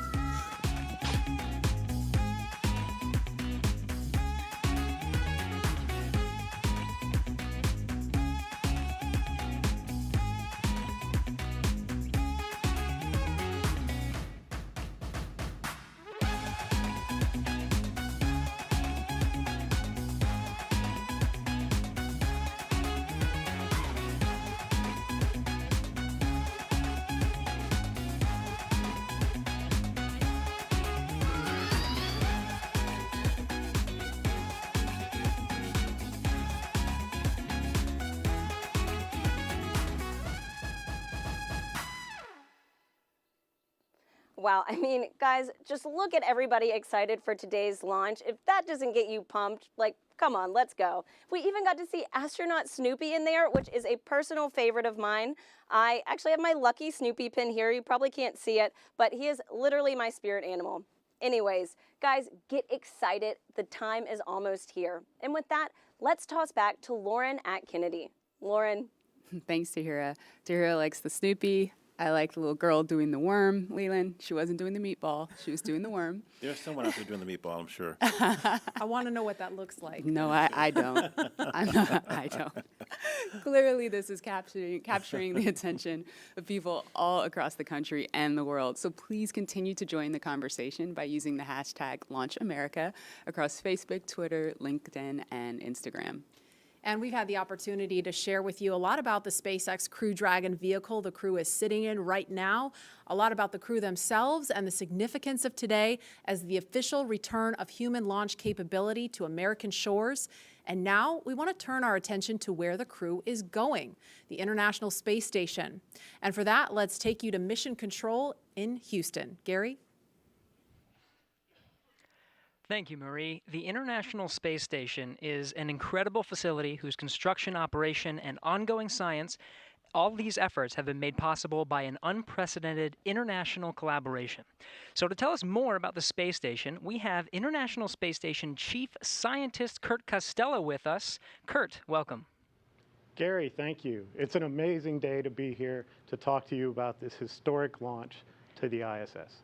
It really is. Now, many viewers may not realize that there is a laboratory that's the size of a football field, 250 miles above the Earth, and that it's been there for nearly 20 years conducting revolutionary science. Can you share with us more about what the space station is and what it's accomplished so far? Sure, Gary. Over those 20 years, we've conducted over 3,100 experiments on board this space station. Those 3,100 experiments have been done by over 4,100 investigators and represent the work of over 108 regions and countries. The work going on the space station is not only there to help us with our exploration goals for how to go further into space, but also to bring back benefits for Earth and to produce a commercial marketplace in low Earth orbit. All three of these objectives, along with the international cooperation that it took to build such an amazing laboratory in space, are great examples of the objectives of the ISS program. Kurt, we know that today's mission is critical to providing us with a steady cadence of operational flights. But why is it so important for us to have this capability from a research perspective? That's a great question. Today's test flight brings us to the beginning of the commercial crew program, a commercial crew program which will raise our occupancy on the U.S. segment of the space station to 4 astronauts. And that 4th astronaut comes as a real premium to doing research on the space station. The tasks don't get particularly more intensive to do systems and maintenance, so that 4th astronaut that time becomes dedicated to performing more science. In fact, enough time that it will essentially double the amount of crew time we have to perform experiments on board station. The return to U.S. soil also brings us the ability to return samples more quickly and get human samples back down to the ground more quickly as well. Kurt, you're talking about all this great research, you're talking about scientific experiments, but what would you say to someone who's watching this and thinking, this isn't relevant to me, I'm never going to space, I don't do science? What do you say to those people? Well, again, one of the focuses is on the ISS benefits for humanities. And for all of us who've been stuck at home during the COVID-19 pandemic, we've been wondering, wouldn't it be nice to have more bandwidth? Why does the internet slow down? Some of the research we're doing on board space station, particularly into Z-band optical fiber, is using the fact that we don't have sedimentation in a microgravity environment to develop new materials that'll help us build more perfect fiber optic cables, which will allow us for better bandwidth and lower cost in implementing networks here on Earth. And then if you're not really a tech geek, maybe your interests lie more in human health. And then we have multiple experiments going on to help us develop new drugs, new treatments on board the ISS.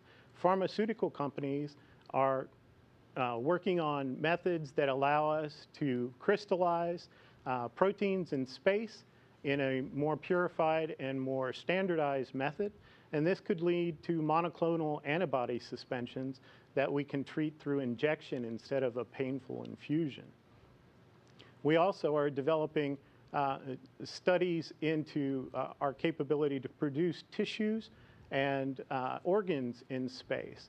Again, because you don't have sedimentation, there's a capability there to produce more realistic tissues that can someday possibly be used to prevent human disease.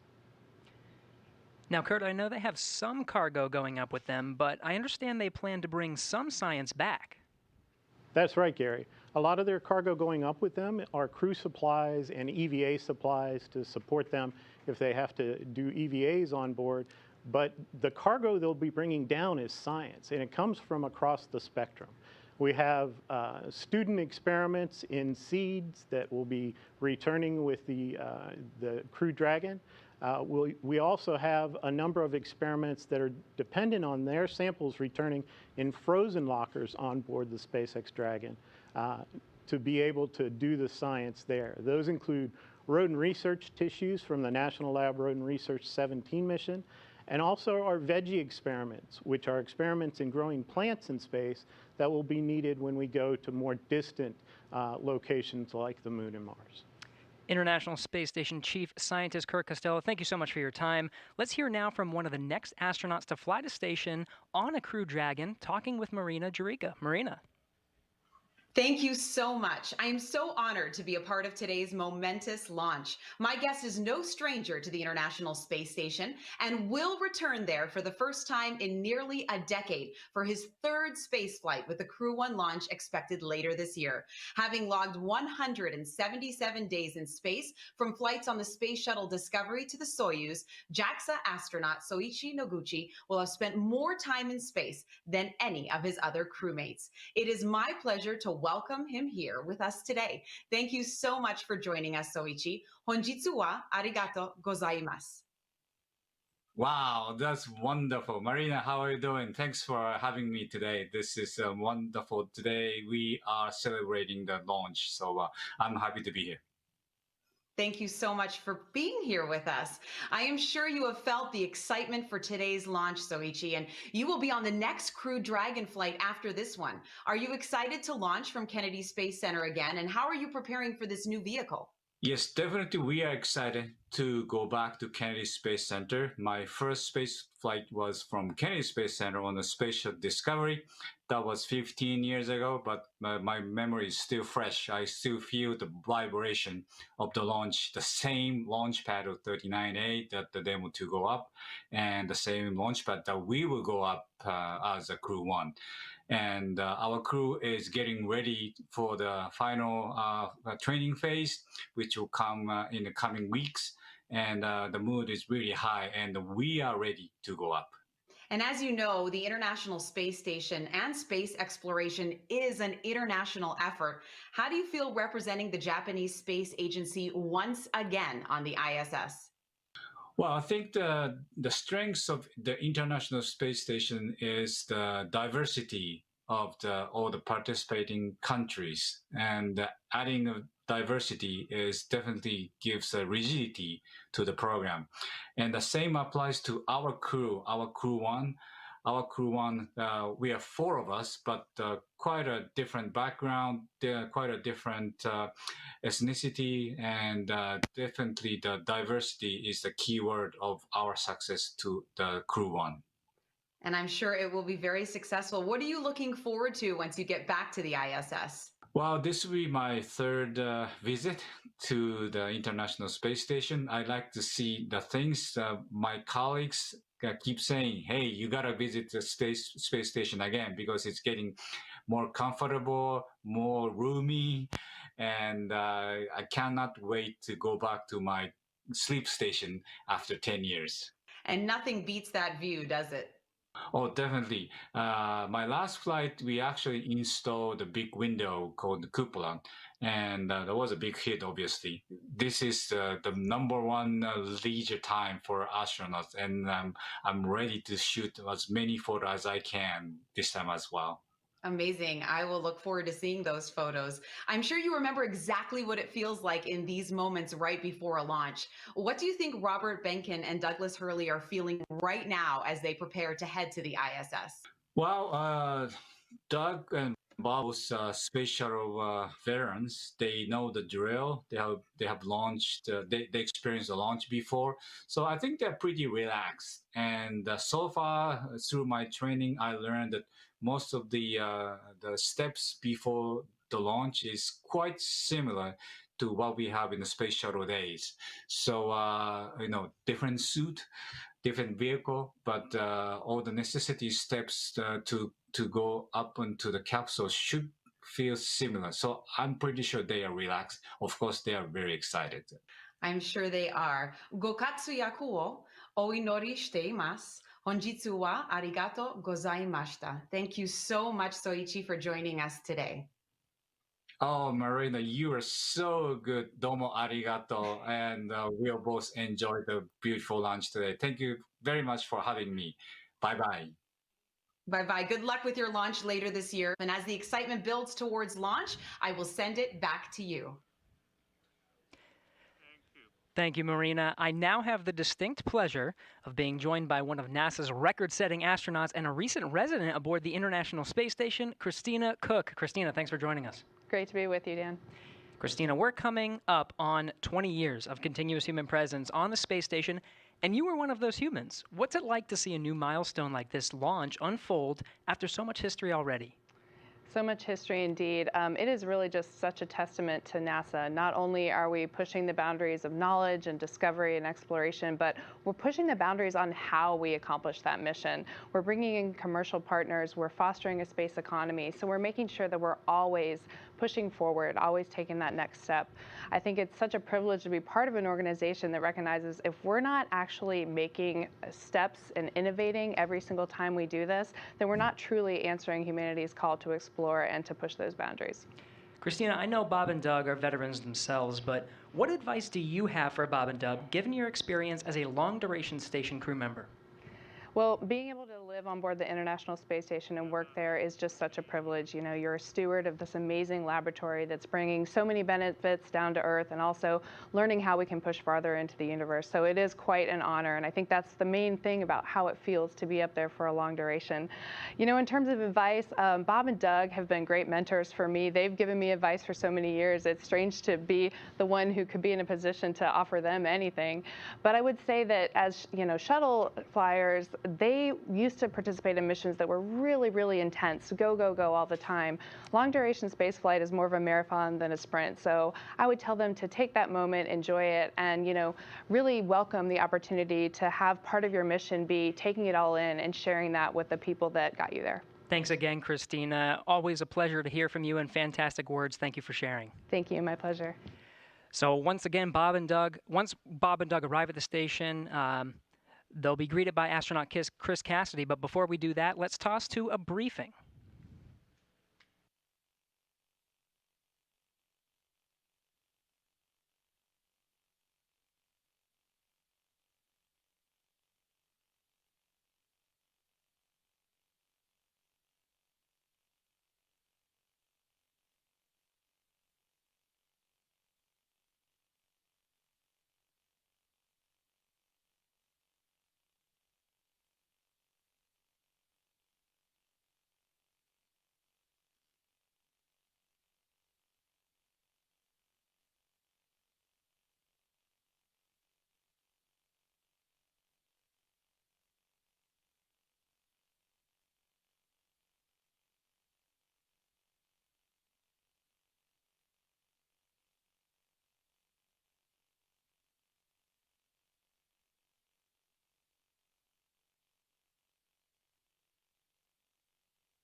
Hello, everyone. I'm astronaut Chris Cassidy, commander of Expedition 63 on board the International Space Station, flying 250 miles above the Earth. Like you, I'm excited about today's launch and the possibilities it will bring to America and to the world. But also, I'm very excited that two close friends will be arriving and joining the crew. I had the privilege of flying with Doug Hurley on both of our first shuttle missions back in 2009. Together, we came to the International Space Station and helped construct the amazing facility that it is today. Although this will be my first mission with Bob, it was my honor to follow him as the chief of the office when he left back in 2015 to begin training for this amazing mission.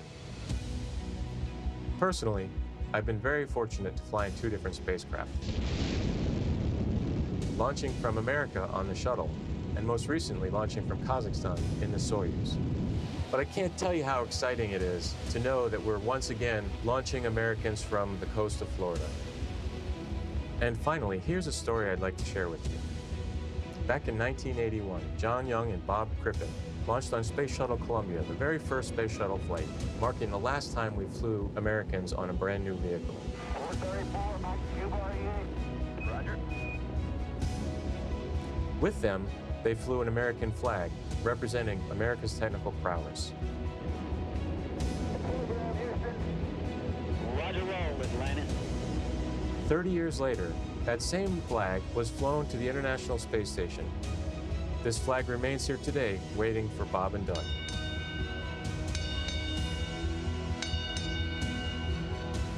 Our flag means so many things to our country, and this small piece of America represents what we'll be able to achieve together.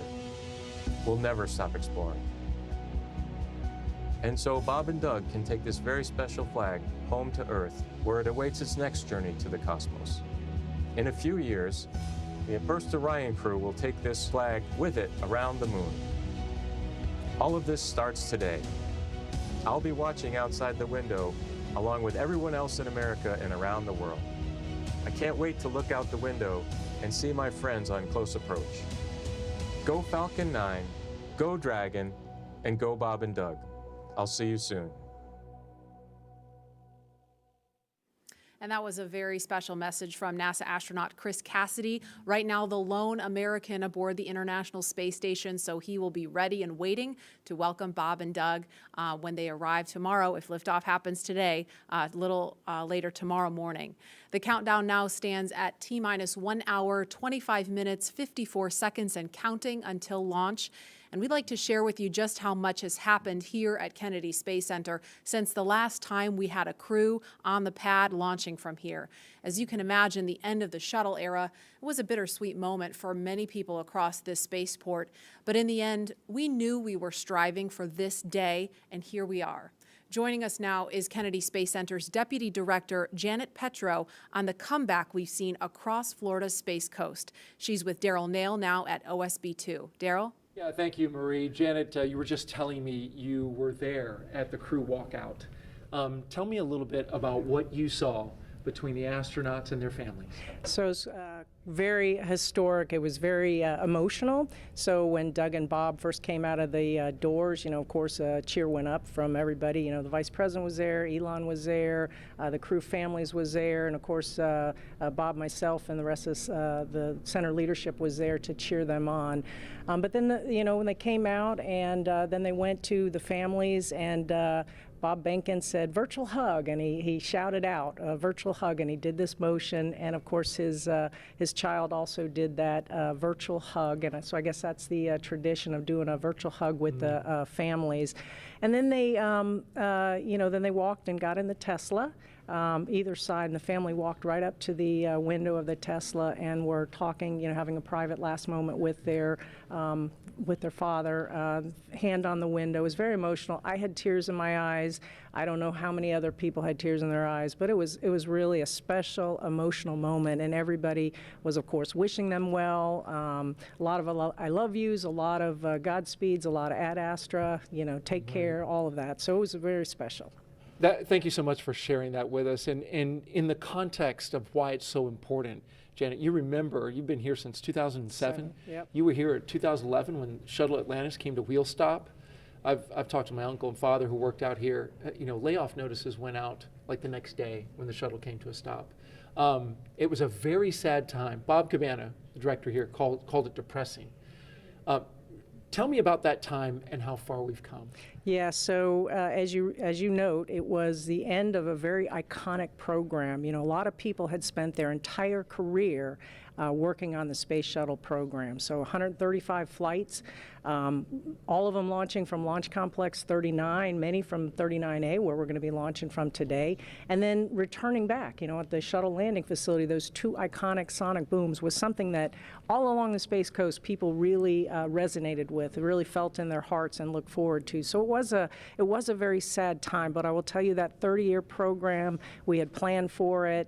The workforce was incredible. There was a lot of people who, as I said, spent their entire career here, and they wanted to safely fly that shuttle out, and then they retired. There was also another large group of people that just wanted to put on their resume that they had been privileged to work on the space shuttle. So the workforce I was incredibly proud of, because they were resilient, they were dedicated, they were committed to safely flying out that shuttle. They didn't skip any steps, and regardless, as you said, that they knew they were getting their layoff notices. I think it landed on a Wednesday. They were getting their layoff notice on a Friday. They were in it till the end to make sure we safely flew it out. And of course, we had 14,000 workers out here then, which we have a lot fewer here today. And of course, our guest operations, you remember those last shuttle flights, everybody around the country wanted to be a part of that experience, and we at the center really leaned forward to maximize how many people we could get both on site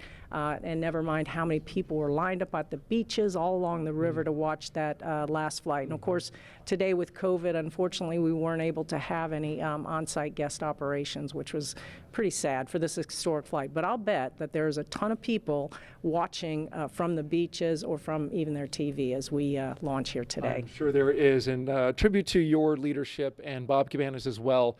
Getting things turned around here as a multi-user spaceport, getting the commercial entities in here. We appreciate all that you've done to make that happen. Janet Petro, appreciate you being here. Thank you, Daryl. All right, Marie, we'll toss it back to you. All right, thanks, Daryl. And as NASA and SpaceX have worked for years to get to this moment, today's mission opens the door to an entirely new era in human spaceflight, not only for astronauts, but someday for the general public as well. From the beginning, it has been our mission at SpaceX to help make humanity a multiplanetary species.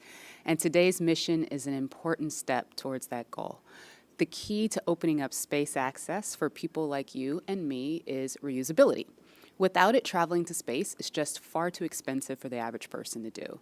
Imagine how expensive a flight from LA to New York would be if you had to throw the plane away after a single trip. A lot. Yeah, exactly. That ticket would cost hundreds of millions of dollars, and almost no one could ever afford to fly. Both the Dragon spacecraft and the Falcon 9 rocket are designed to be reusable, which not only improves the reliability of the vehicles in that they're flight proven again and again, but it also drives down cost. This is essential to enabling not just a handful of people, but rather hundreds of thousands of people to get out there and to explore the moon, Mars, beyond. And I, for one, it is my dream to visit Jupiter's ocean moon, Europa. Leland, you're one of the lucky Earthlings that's had the opportunity to get off the planet and go explore. Where would you like to go next? You know, Lauren, I think I would like to go to Mars and, be there for, about a year each way and then a year on the Martian surface. But the one condition I would have to have, my pups would have to go with me. Because it's about exploring new places, but taking your family with you. We have these crewmates that are people that you get to know and love, over a course of training, but it's nothing like having your family with you. And I think that's something that we're going to be seeing in the future, people living and working on other planets as a family. I think there are a lot of people who want to see your dogs with you in space. Well, we've seen them in an official portrait. I know that the dogs came in with you to take a picture in your spacesuit back in the day. Yeah, there it is. Well, we kind of snuck them in. No dogs allowed at NASA. Well, they had their moment. They sure did. And knowing that the opportunity to fly to space as a private citizen or a private dog maybe one day is right around the corner, we have a new poll question on Twitter for you. So if you were given the opportunity, would you travel to space? Let us know, and we'll share the results a little bit later. All stations come All right, well, there is not a lot of cargo. Chief engineer technical poll for launch escape arming and propellant loop. All right, now while there's not a lot of cargo in today's mission, Dragon is carrying 2 special payloads, aside from Bob and Doug, of course. The first is a series of custom art pieces entitled Humankind by Los Angeles artist Tristan Eaton. These indestructible, double-sided paintings are made from gold, brass, and aluminum, and they celebrate how far humanity has come, as well as how far we still have to go. It includes a beautiful homage to the Saturn V rocket, as well as a nod to Bob and Doug's current ride to space. You can find more images and information about these pieces on SpaceX's social channels. Next, in the spirit of inspiring the next generation of explorers, we wanted to celebrate the class of 2020, from kindergarten all the way through graduate school. SpaceX and NASA invited students from around the world to submit their photo to fly on America's first human spaceflight in nearly a decade. Each graduate's photo was used to create a mosaic image of the planet Earth, which we printed, and is being flown aboard Bob and Doug's flight on the Crew Dragon spacecraft. We received nearly 100,000 photos. So thank you and congratulations to all the world's graduates. I am so proud of what we're doing today. And I think about regular people flying in space on a SpaceX rocket one day. When I first went to space, I thought my primary task of installing the Columbus laboratory would be my aha moment, but it was when Peggy Whitson invited us over to the Russian segment to have a meal. She said, "You guys bring the rehydrated vegetables, we'll have the meat." And we're doing this, having this meal, and it's with African American, Asian American, French, German, Russian, the first female commander breaking bread at 17,500 miles an hour, going around the planet every 90 minutes.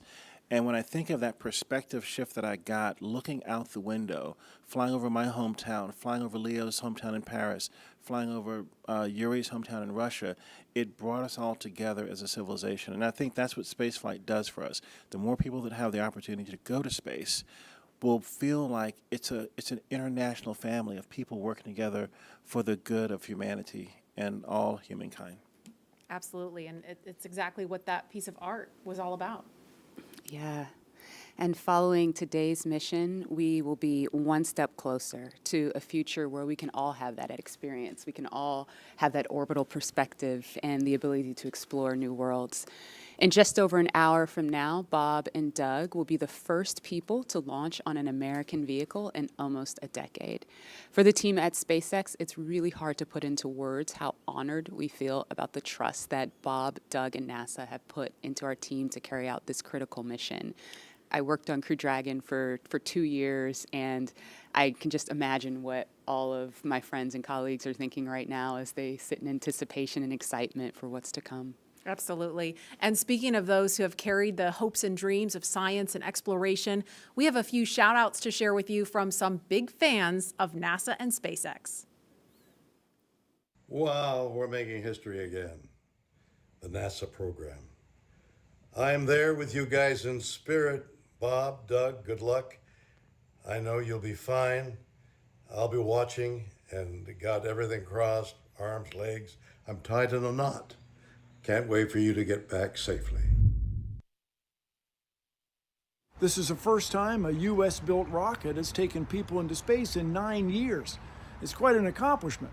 So for us at the Planetary Society, more rockets means more exploration.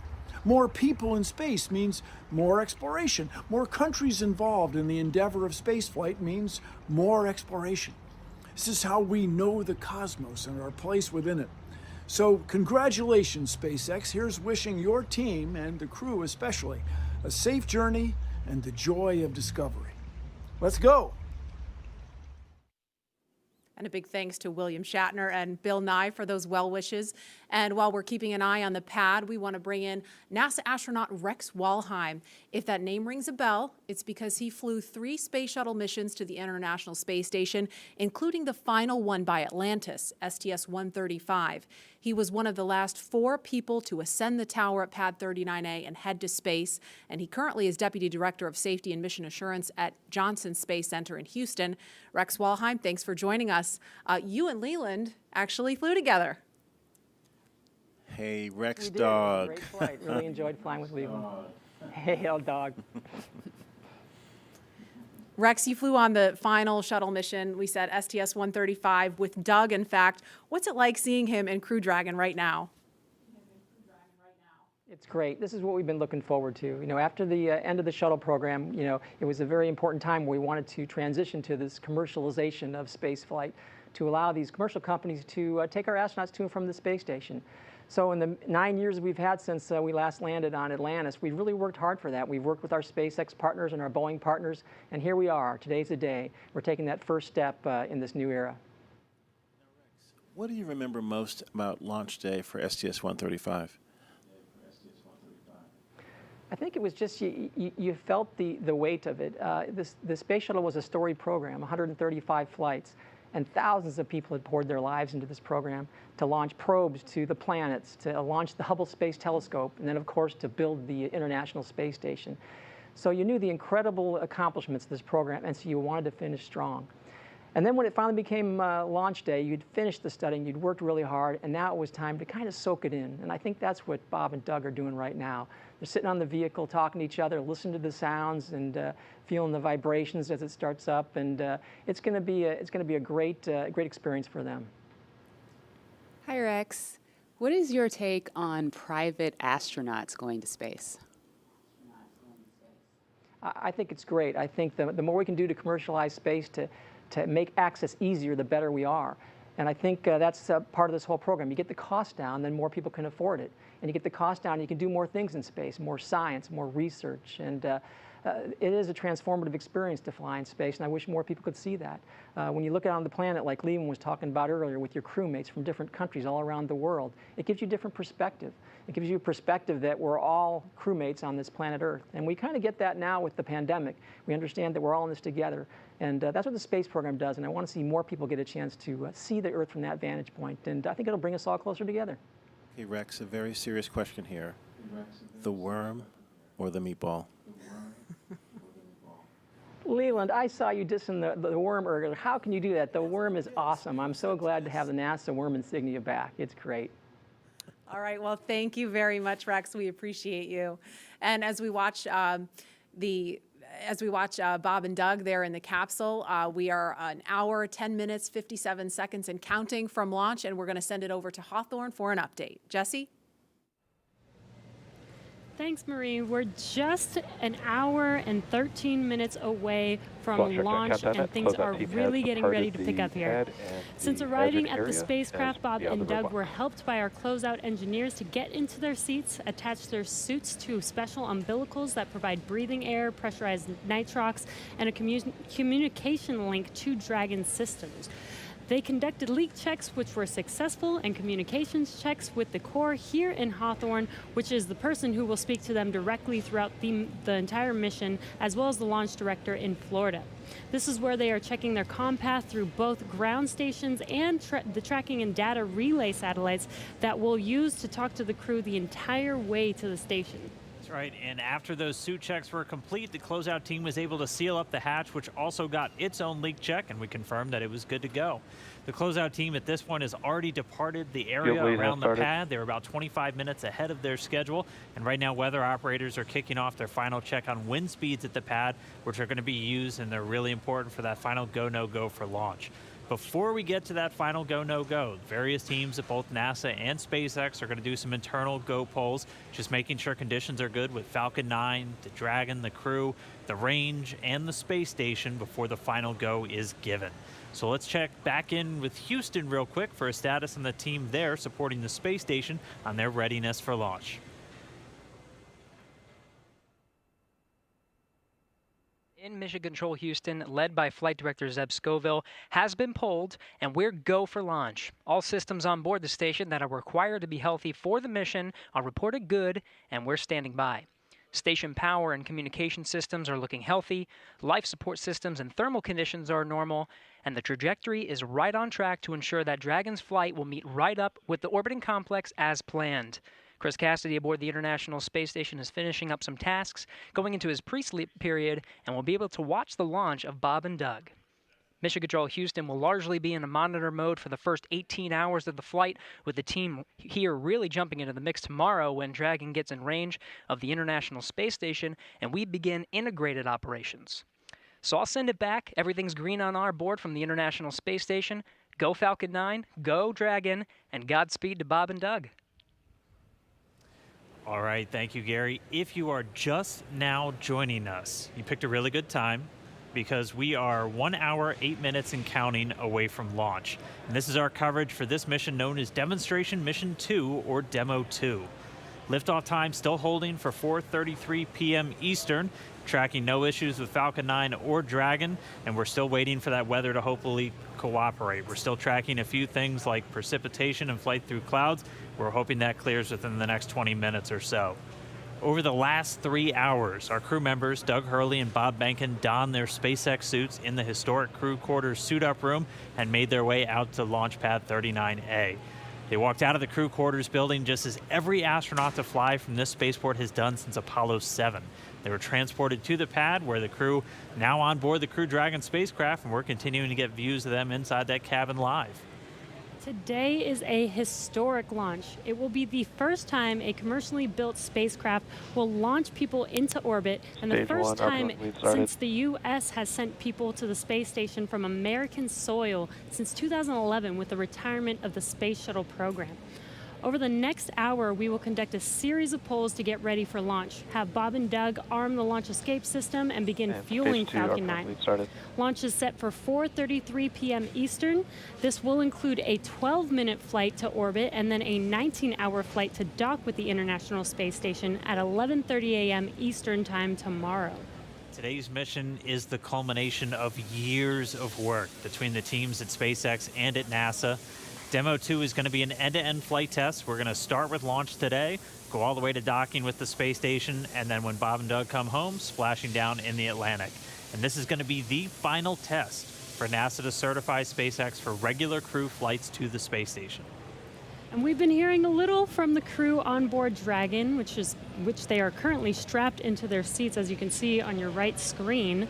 They're already through their seats, or they've already been strapped into their seats, and through communications and leak checks, they're able to follow all the milestones still ahead on those displays just above them that you can see there. Go ahead. Yeah, we're going to equalize the pressures in the common manifolds just to raise them a little bit. So we will be momentarily cycling the tank isolation valves. I just wanted to let you know for awareness. Just wanted to take a pause to listen into the nets. Okay, we appreciate that, Jay. So they'll be getting insight into all of the Dragon and Falcon 9 systems as we proceed towards launch. at T-minus 1 hour and 7 minutes. Let's check in with John Insprucker for a status update on both of those vehicles. What's the update, John? Well, the good news is we've had a smooth countdown this afternoon. SpaceX team is working no technical issues on either the Falcon 9 or the Dragon spacecraft.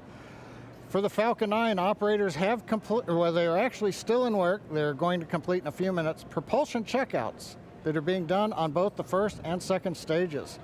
The team will be assessing their launch readiness with a final go, no-go poll. That'll come at T-minus 45 minutes, and that'll be followed by propellant loading starting at T-minus 35 minutes. Now, earlier today, Dragon operators performed a series of checkouts of Dragon's flight systems. The spacecraft is also currently go for launch. Our NASA crew, astronauts Doug Hurley and Bob Behnken, that you can see inside the Dragon capsule on the right-hand side of the display, they are currently going through the various screens, simple checks. Their hatch is closed, suit leak checks are complete, comp checks are good. The next major event for Dragon is going to be retract of the crew access arm that you can see on the left monitor up alongside the Dragon capsule. That's going to happen somewhere between 45 and 42 minutes before liftoff. Now, the big one right now is the range. The range is currently red for launch from historic pad 39A. Now, the air and the sea space is clear, and the worldwide network of ground stations, as well as the tracking and data relay satellites, they are ready to support Dragon as it heads into orbit. But the range is red for the weather. We recently did clear, we went green for lightning, but we are still violating several constraints. Rain, cumulus clouds, field mills, which is essentially you can tell that the atmosphere is energized around the launch site. We are expecting that we'll possibly clear that. We're going to hear a weather briefing at 1 hour with the expectation that those conditions may clear shortly afterwards and allow us to move into propellant loading. Also, we've been releasing balloons. What we're seeing at the upper altitudes is conditions look good for Falcon 9 with Dragon. No concerns have been expressed by the GNC guidance team right now. Now, as a reminder, today we have an instantaneous launch window at 4:33:35 Eastern Daylight Saving Time, or just past 33 minutes after the upcoming hour. So we get one chance at it today. But currently, T-minus 1 hour and 3 minutes, just passing that. Falcon 9, Dragon are go. The range is ready to support, but now we're waiting on the weather as we've been expecting all afternoon. Thanks, John. We've got an extensive history now of flying Falcon 9 from the Florida coast, and just last year completed a test run of the mission that we're less than an hour from beginning here today.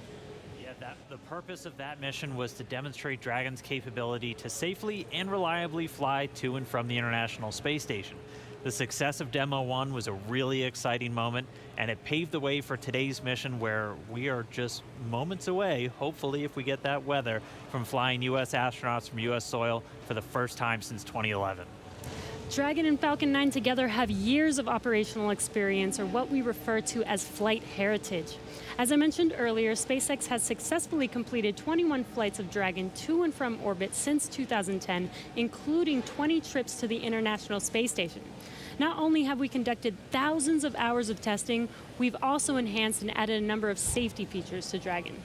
Much of what was learned with the cargo Dragon was leveraged in the design of this valve vehicle. cycling is complete, expected behavior, and wanted to hear if you were able to hear those. We actually did, Jay. We were just making a comment about that and heard some clicking, and Bob watched it on the systems display, so absolutely. Copy all. And that again right there, that's the crew talking to the core here in Hawthorne, California, who's going to be talking to them throughout their ascent uphill today. So they were just doing a quick checkout. Bob and Doug confirmed they were able to hear it. Sounds like everything's still good, so still no issues with Falcon or Dragon. Back to what we were talking through as we're describing these systems, a lot of what SpaceX did with Cargo Dragon has been leveraged into this Crew Dragon.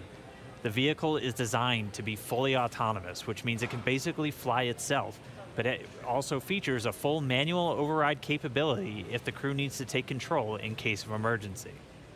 Many of the other enhancements help towards SpaceX's goal of reusability and less refurbishment time between missions. So let's take a closer look at some of these advancements. Standing at almost 27 feet tall from bottom of the trunk to top of the nose cone, Crew Dragon's composed of two main elements. We have the capsule up top, which is designed to hold the crew and any pressurized cargo, and then an unpressurized section known as the trunk on the bottom. And the nose cone at the top of the capsule protects the docking system as well as the guidance navigation control system, or what we call GNC. The nose cone opens for docking and remains attached to the Crew Dragon spacecraft, unlike the previous version of Dragon, and that helps towards our reusability Dragon efforts. SpaceX, we are at T-minus 1 hour. You are go for section 6. When ready, we report go for launch. SpaceX Dragon will put section 6 in work. So the crew just has a couple checks, Copy. and when they are ready for launch, we're going to hear them report to the core that they are go for launch.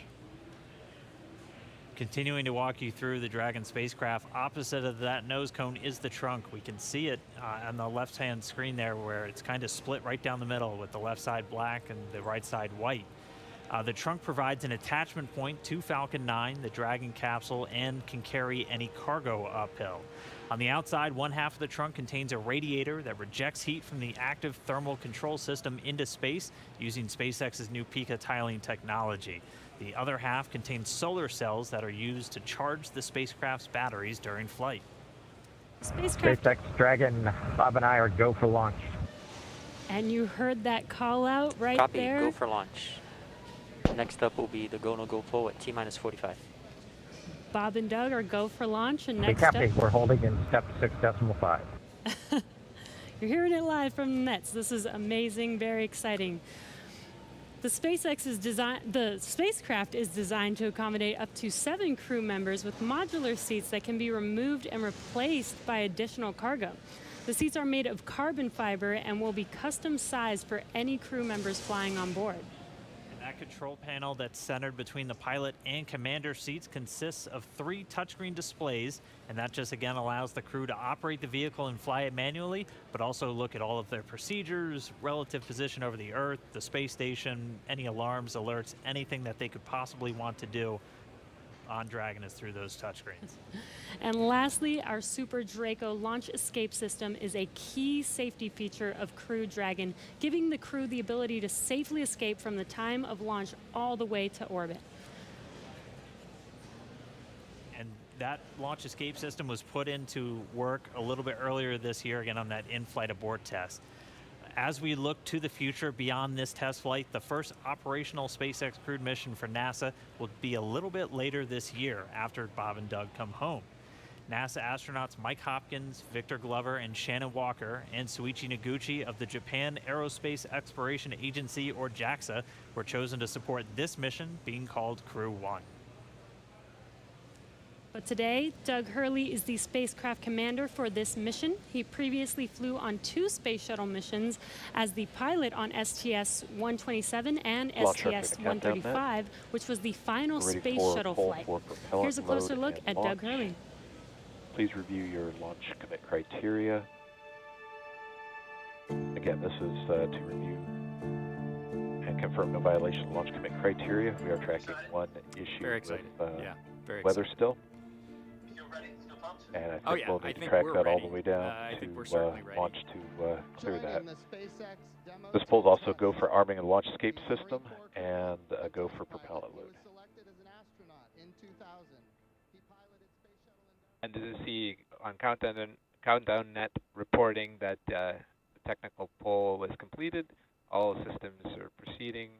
We're monitoring the weather as LD briefed. We're also looking at a watch item on a hydraulics QD rod ring. Ring pressure will come up at -8 minutes 30 seconds, and we'll be able to verify decay rate. No concerns at this time. Everything's reading nominal, but watching that item. No other constraints on Falcon 9 or ground systems.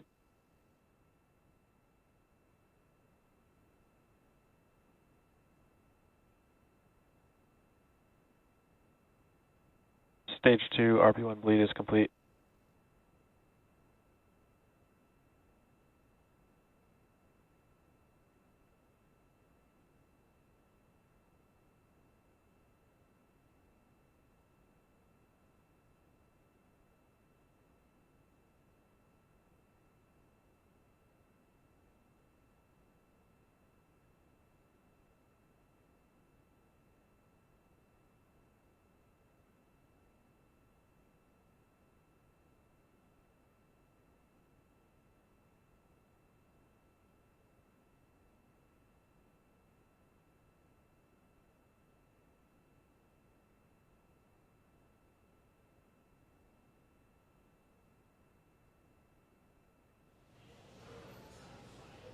All right, we just crossed the 55-minute mark away from launch. Sitting right next to Doug Hurley, who's closest to your screen, is NASA astronaut Bob Behnken.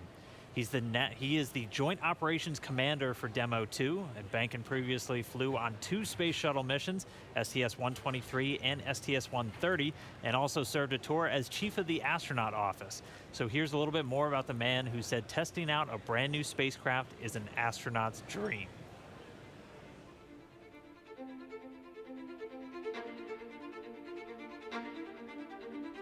When you go through the launch day preparations, there's a lot of moments that kind of stand out to you. One is the kind of the celebratory piece of it, which is that you're walking out of the suit up room and getting in the vehicle that's going to take you to the launch pad. When you close the hatch, that's really when Doug and I are in the vehicle, and it's our vehicle, and we're really in control of the mission at that point.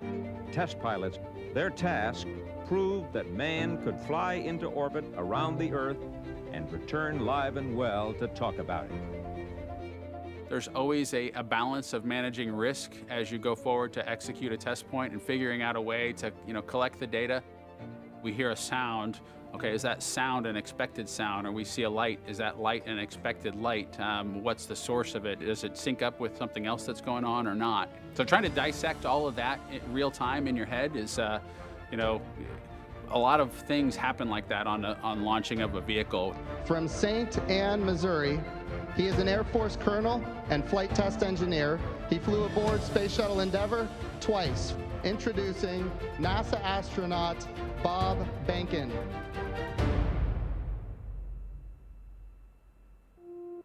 My career at NASA has kind of spanned a couple of decades at this point. I arrived with the class of 2000. Went through the training program, primarily focused on the Space Shuttle and the International Space Station, learning those systems. Having launched a couple times on vehicles, the second time was definitely different than the first time. You can feel a little bit guilty of, hey, should I study one more thing, or is there one more piece of information I should get? Am I really prepared or not? So that's definitely different between where I was on my first flight and where I'm at right now. It's been really interesting, I think, for both my wife and I to have gone through the process of seeing each other launch in space. I've seen her take that risk and had it be in front of her, and I've done that to her. And there's just something different about watching a rocket launch when there are people on board. You feel a little bit differently about the pit of your stomach, and I can only tell you it's multiplied significantly when it's somebody that you know, and then somebody, of course, that's a family member. It's even multiplied more. For me personally, as a spouse, watching everything that Bob has put into this over the last 5 years, the dedication that he's shown, the perseverance is pretty special. For both of us, though, the way our minds work, it won't be until sort of the mission is complete that you have really a chance to savor it and celebrate it. This is a huge accomplishment for an Air Force flight test engineer to be part of the demonstration mission of a brand new vehicle. It's going to be amazing. Without a partner that has that same appreciation, I think it can be challenging for some folks. There's a lot of work and a lot of time that takes away from family that that my spouse appreciates, and I love her for that. Really, my role on the Demo 2 mission is to make sure that we get this vehicle tested and evaluated so that we can move on to more operational missions at the International Space Station. We've got a lot of objectives on board the vehicle that we need to accomplish to really make sure that it's good to go. We'll make sure all those systems are working during the test flight so that the future missions will have them available even if they don't plan to utilize them. Through years of the NASA team, helping to share that experience and teaching them the lessons that we've learned by going through this. Now there's another capability in the U.S. besides NASA to operate something of this magnitude. When is the last time humans launched on a new vehicle? Certainly on the American side, it's been several decades. Now we're in a time when we've got multiple vehicles under development. It's a great time from a space exploration time frame just to see all that happening, and it's because of this nurturing of the environment, being able to pull in a wider group of people who can contribute towards human spaceflight. It's a super cool time. On a deeply personal level, I'm really excited that my son is going to get a chance to see me launch into space. Being an astronaut has been a little bit of an abstraction thing for him because he's seen me do it in old videos, but he hasn't seen me do it for real. And so I'm excited for him to see this launch. I want to thank the entire Commercial Crew Program team that's worked together to get to this point where we've got vehicles in the launch pad ready to head to the International Space Station.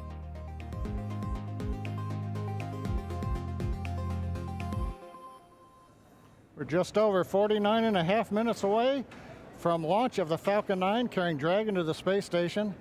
Right now, the launch director and the launch team are preparing for a readiness for launch poll. In this poll, the 13 members of the launch team will electronically indicate a go for launch. This is also the go for propellant load. Now, we're going to hear that in a couple of minutes, so while we wait, we are tracking you watching from all over the country. We're seeing large numbers of you logging on or tuning in from coast to coast, as well as around the world. We want to know, is this your first time watching a launch live? If not, how many have you seen before? Tell us using the hashtag LaunchAmerica from your favorite social media website. As for me, this isn't my first one. I've seen a lot, but everyone is exciting. Now, coming up, we're going to go into a readiness poll, as I mentioned. Currently, right now, on other nets, the SpaceX launch director is checking to verify the Dragon team is ready and that the NASA launch management team is ready. They'll come back at about T-minus 47 minutes with instructions to the SpaceX Falcon 9 team to make their final assessments. Then they log into the procedure. It's a little different than the old days where you would hear a go, go, go, you know, position by position, all up and down the row. In this electronic age, everybody just clicks on whether they're go or no go. The launch director will then, at T-minus 45 minutes, summarize the end of the poll and will then provide instructions for the team. At the same time, we will begin getting ready for the crew access arm retraction, and we'll show you that on one of the screens that we've got up.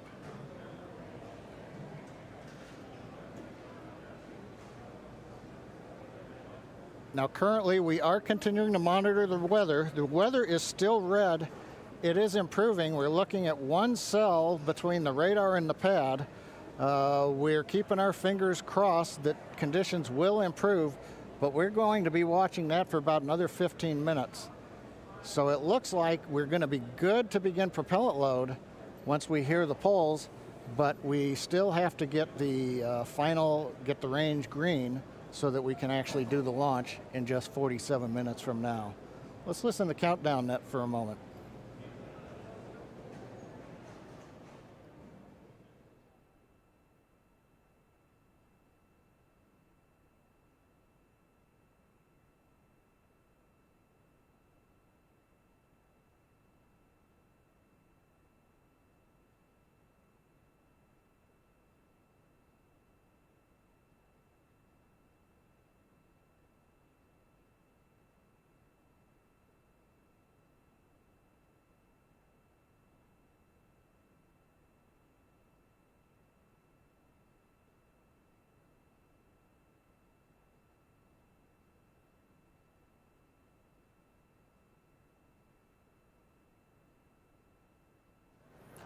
Right now, coming up on 46 minutes, 10 seconds before launch.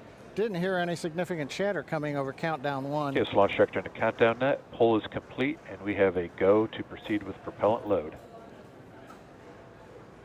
Launch control, proceed with swinging the crew arm. Arming crew arm movement for T-minus 45 minutes. Thank you, launch control.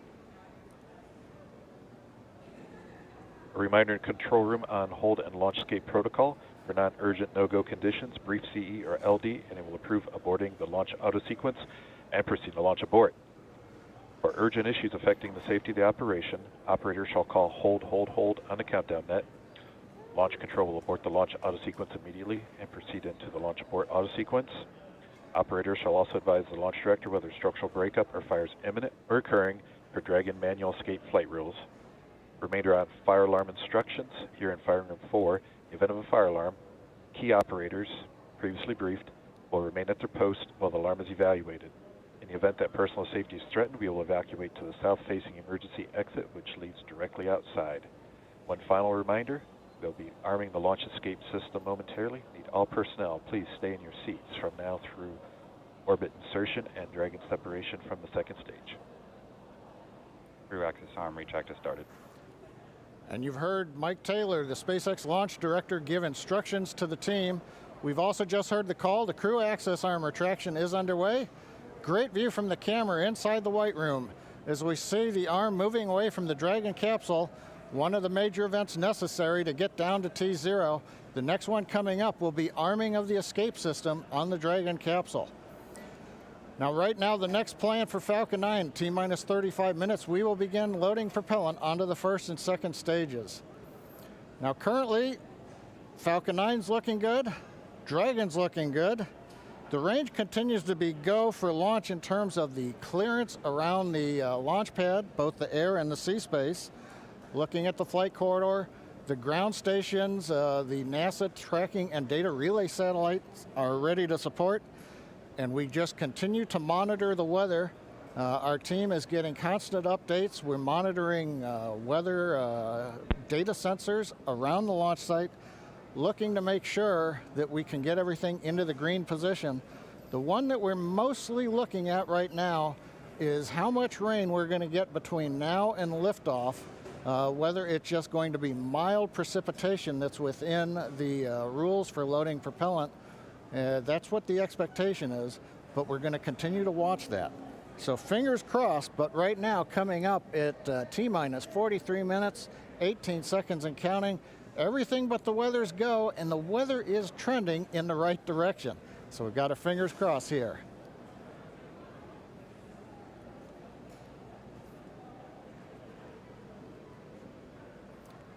At this time, we're going to send it back over to Kennedy Space Center as the action is picking up on the launch pad. Thanks, John I. Now that countdown clock is continuing to tick, and we are 42 minutes and 46 seconds away from launch. Now, as you just saw, the crew arm retracted. That is the last major visual milestone before liftoff. And we should be hearing out on the net soon confirmation that the launch escape system is armed. When that happens, all 8 of the Super Draco throttle valves are opened, which means that those engines can ignite. For section 7. Okay. So that means those 8 throttle valves are opened, and if those Super Dracos needed to fire in order for a Dragon to escape off of the pad, they could. And so things running just a little bit ahead of schedule right now. Field lead is complete.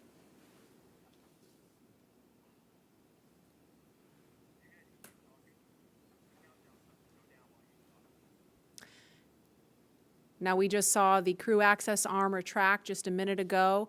We saw NASA astronauts Doug Hurley. In 7.2, our visors are closed, and we're arming the launch escape system. So we just heard the astronauts confirm that they are about to arm the launch escape system. That happens just before fueling begins, which we expect to happen in just a couple of minutes. We saw Bob and Doug suit up a little over 3 hours ago. Then we watched them drive out to Launch Complex 39A. They were assisted by the SpaceX ground team with Crew Dragon ingress. That happened a little before 2 o'clock this afternoon. And then we saw the spacecraft hatch close. And again, just a minute ago, we saw the crew access arm retract.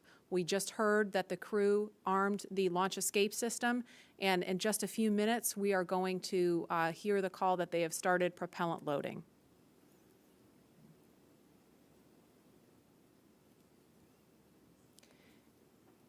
Launch escape system is verified armed.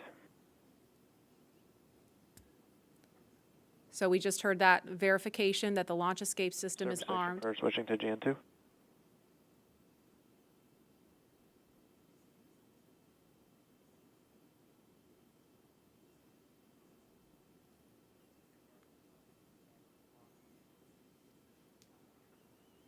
And we are going to send it over to Hawthorne to take us through prop loading. Jesse? From the parachutes to the launch escape system, SpaceX has designed Crew Dragon and Falcon 9 to be the safest launch vehicle ever flown. And joining us today, we have SpaceX's Nick Picone, who was our mission manager for our in-flight abort mission earlier this year and currently works on the Starlink team. Thanks for joining us, Nick. Hey, Jesse. I'm here at the Launch and Landing Recovery Center with the recovery team and our Dragon ground operations team monitoring the launch.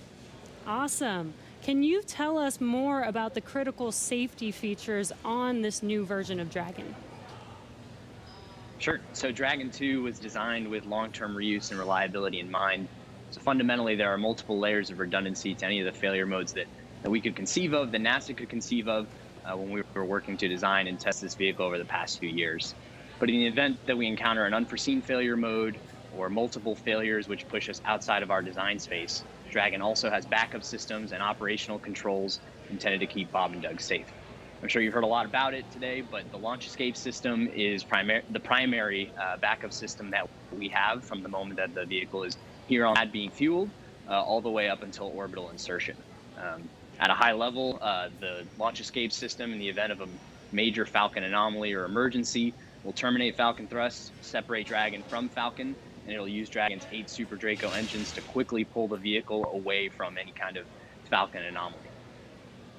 And you talked a lot about the launch escape system. How exactly is that activated? Is it autonomous? Is it manually activated? Definitely. So for this system to work as designed, you have to remember that the vehicle could be flying at hundreds or thousands of miles an hour through the lower atmosphere. So it's really important that it's extremely fast and highly reliable with very low chance of false positives. The launch escape system fundamentally is set to look at a set of pre-programmed criteria which are on board the vehicle. Dragon and Falcon are looking at high rate telemetry, looking for abnormal vehicle dynamics, loss of communication between critical systems, or manual commanding. Our launch director and chief engineer, who you've heard a lot from today, are capable of sending a manual command to Dragon to initiate a launch escape. And Bob and Doug are also always able to actuate the launch escape handle and initiate a launch escape themselves as well. Now that the system is armed, all of this is currently active on the vehicle. Wow, it sounds like there's a lot that goes into it. And we did have an in-flight abort test earlier this year to test this out. Can you tell us what we learned from that test? Definitely. It was possibly the most flight-like test of an orbital class booster in history. It was a fully flight-like test using a full Falcon 9 rocket, which we had to knowingly destroy in order to get this fully integrated system. For folks who didn't get a chance to see it, the vehicle followed a normal crew launch trajectory. About a minute and a half into flight, we had Dragon autonomously trigger the launch escape system based on a reconfiguration of those triggers I was just talking about. For propellant and load. thankfully, we had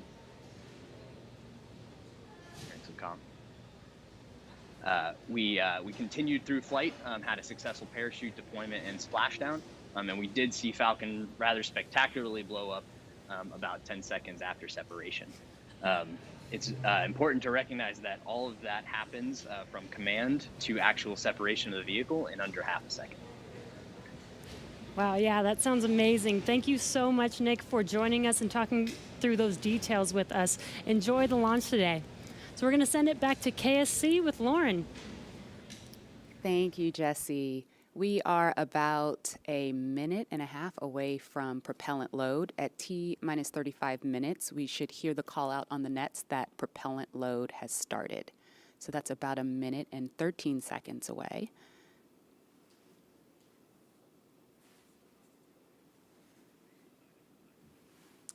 Hey, Marie and Lauren, I am getting goosebumps over here. This is an exciting moment. When I was sitting in the vehicle, when we retracted everything, when all the prop was getting loaded up, I was just going through my crew notebook. I was thinking about, what my first step would be if there was a malfunction, because usually everything goes nominally when you fly to space, but you have to think about the things that you have to take care of, the first steps you have to take care of. And on my mission, I was calling out the abort calls, like if we had lost an engine, where would we go next, when the different abort calls around the country and around the world. So I think that's what those guys are probably thinking about now, and just really getting ready for this mission to go off.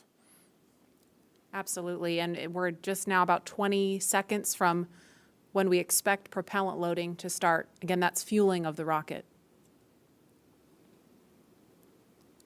All right, we're getting close. We should hear that call out any second now on the nets. So let's listen in.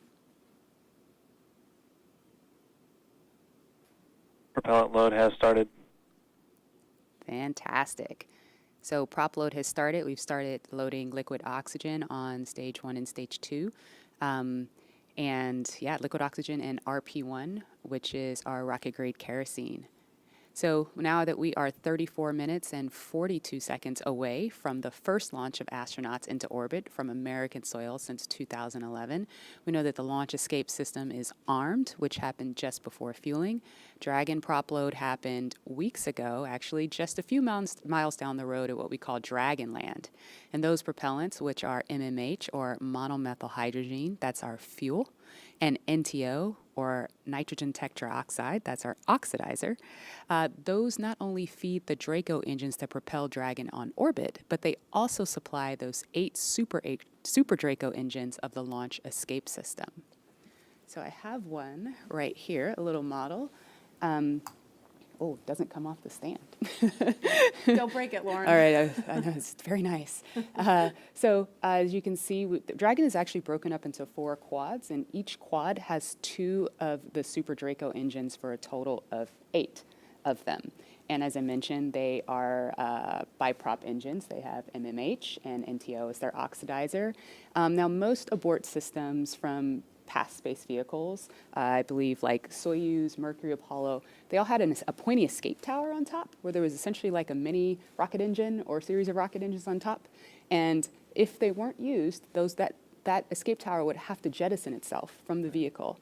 If it was used, it would be used to lift the vehicle off of the rocket. Well, Dragon is a little bit different in that its escape system is actually integrated into the vehicle. And that's great for a couple of reasons. One less thing you have to jettison on a nominal flight. Right. And so they're pretty dormant, just those throttle valves open unless they're used, and hopefully they never have to be.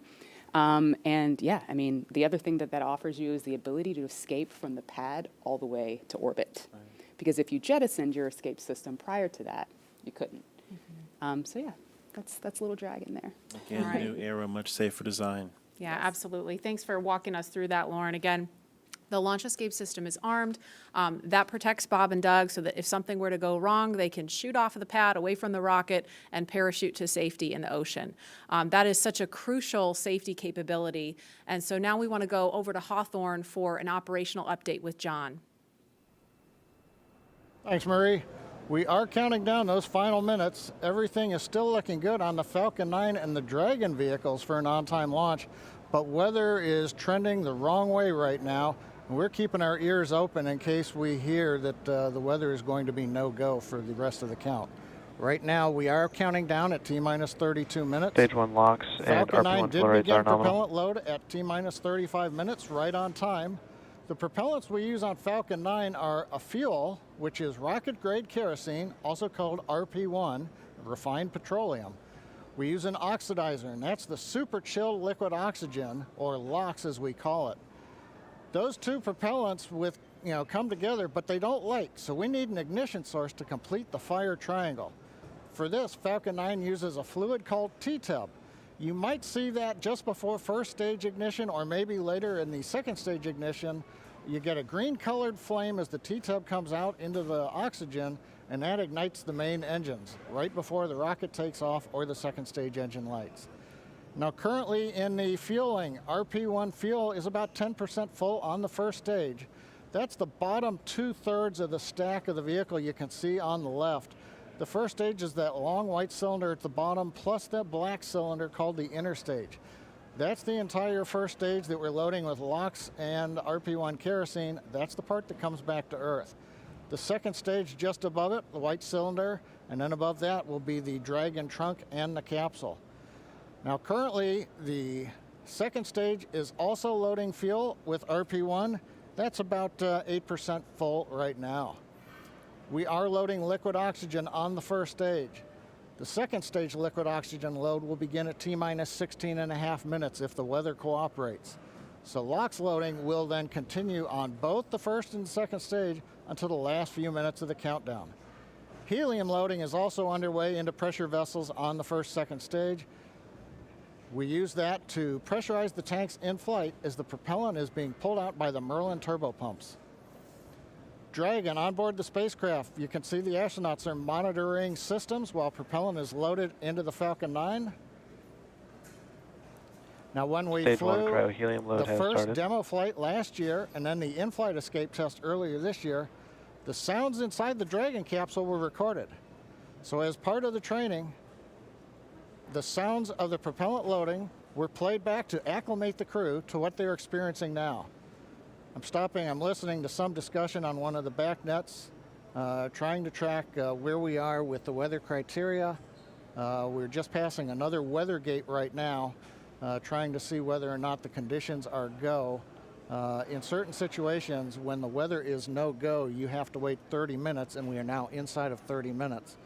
But if the cloud moves away, if the conditions improve, we may be able to continue the countdown for another 14 minutes and reassess. So we're waiting to see whether or not we can continue the count. Currently we are. The range, they're ready to support with no problems in the air and the sea space area. But again, the weather, that's the one that's looking bad, and we're going to continue to listen. And as a reminder, today we have an instantaneous launch time. So at this point, if we hear a hold for any reason, we're going to have to stand down and target our backup launch opportunity on May 30th.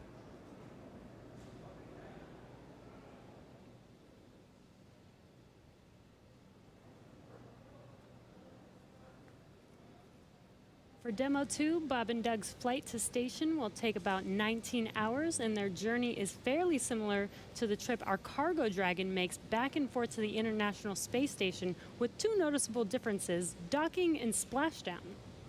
As we await T-0 in just a little over 28 minutes from now, ground operations teams just doing those final series of system checks, making sure both Dragon and Falcon 9 are ready for liftoff, and really keeping an eye on that weather. And you're just continuing to get live views of the teams. You've got Falcon 9 and Dragon on your left, and then Bob and Doug on the right as they prepare at the Cape for liftoff. Once we hit T0 and a successful launch occurs, we will watch Falcon 9 and Dragon make their ascent until Falcon 9 and first and second stages separate and send Dragon on its way to the space station. And once it gets on orbit, mission operators will prepare Dragon for on-orbit operations, where Dragon will execute a series of burns that are going to gradually raise its orbit to align more closely with the International Space Station. And you're seeing some of that track in the animation on your screen right now.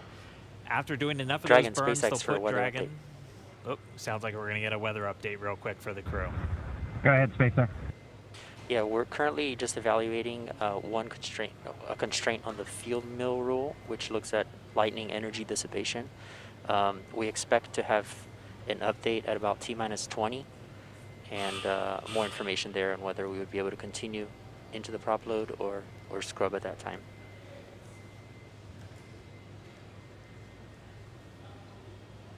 Okay, Jay, thanks for the update. We appreciate it. Copy. So I'll give you some more words in about 6 minutes. Okay, so it sounds like we're going to find out in about 6 minutes if we're going to have enough time. And John, I was referring to a couple of those weather situations where we have to have a certain amount of time. In this case, with the field mills, about 15 minutes. So they have until about 16 minutes and 30 seconds to really make sure that we're going to have enough time for that to dissipate. So we're going to be listening for that weather update in just a couple of minutes, but it is going to be a pretty interesting trip uphill for them once they actually get on orbit. And a very exciting countdown with 6 minutes to figure out if we are launching today. But targeting back to what we were talking about, next Dragon will make its approach and actually dock with the space station. This is a very different process from what we've seen with Dragon cargo deliveries in the past, which used a process called berthing. Now, berthing requires a spacecraft to approach the station and then stop so a crew member can maneuver the station's robotic arm to capture the spacecraft. Docking on this version of Dragon can be done autonomously. Stage 2 cryohelium load started. Autonomously with no crew aboard the station. It's typically a faster process, both when arriving and leaving, but it does still require pinpoint accuracy to approach safely. Once captured, a spacecraft then gets attached to a common berthing mechanism. It's the same type of port that we use to connect each of the modules together on board station. It's a little bit slower process than docking, but the hatches are significantly larger than docking ports, which makes them perfect for bringing up large cargo items. Dragon will spend up to 120 days docked before preparing to return home. Following successful completion of Dragon's test objectives and cargo loading operations, the crew will close out the cabin, perform final system checks, and configure the vehicle for undocking. Once the automated undocking sequence is complete, Dragon will complete 2 departure burns using its Draco engines, pushing it away from the space station. And then after Dragon departs the station, it's ready for its trip home. And that'll have deorbit entry and landing and a number of other operations. If you're looking at this animation, it might look like we're playing the one we played originally in reverse, because that's kind of how it goes, but just a little bit quicker. All of the operations following the final departure maneuver will include things like trunk separation, closing that nose cone again, executing a deorbit burn, and once they're inside the atmosphere, deploying drogue and then main parachutes, and then finally splashing down off the Florida coast, at which teams will move in, get Bob and Doug up out of the water, and get them out of the capsule once they're on the boat. So we have 4 minutes now until we get that next expected weather update. Let's go down now to the team at Kennedy. Murray? All right, thanks, Dan. If you're just joining us, we are now T-minus 23 minutes and 48 seconds from the first launch of astronauts to the International Space Station from U.S. soil in 9 years. We're going to find out in less than 4 minutes if the weather looks good for that. And this will mark the beginning of a new era where more people will be able to fly to space than ever before.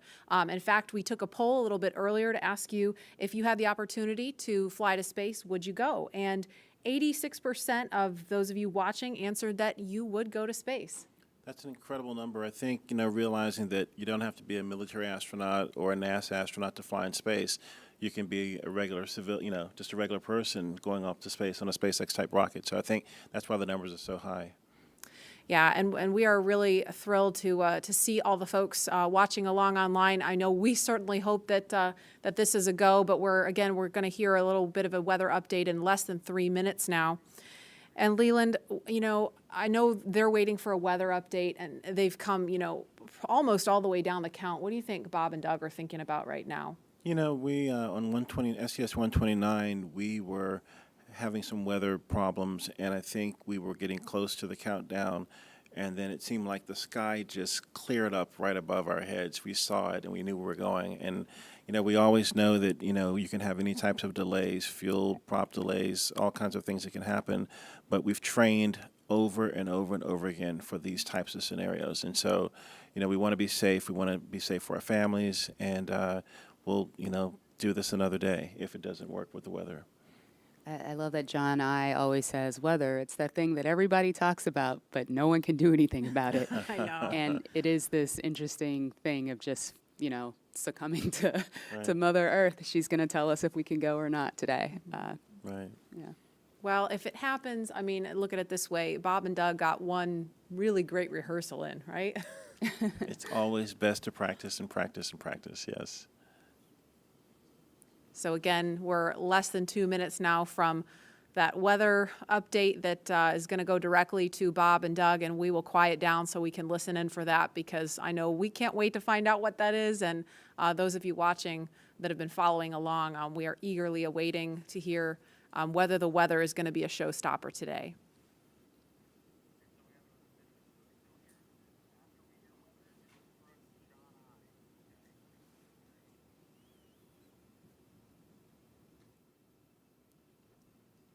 These clouds can seem really deceiving at times, right? You see the blue skies peeking through and you think everything's fine, but you just don't know. That's why we have those launch weather officers. Absolutely. And I know, we've talked about it before, but it's not just the weather in Florida that they're looking at. They've got to look at weather downrange. If they were to have an abort in flight and they needed to come down somewhere in the ocean, they need to consider what the weather's like out there, because recovery teams have to go out and get them in a situation like that. So there's so many variables, and that's why not just with this flight, but with every human space flight we've had in the past, there's always a very good chance of a scrub, because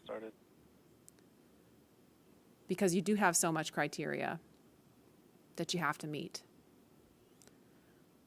And we're going to listen in now. We're just seconds away from a weather update. Stage 2, RP1 load complete.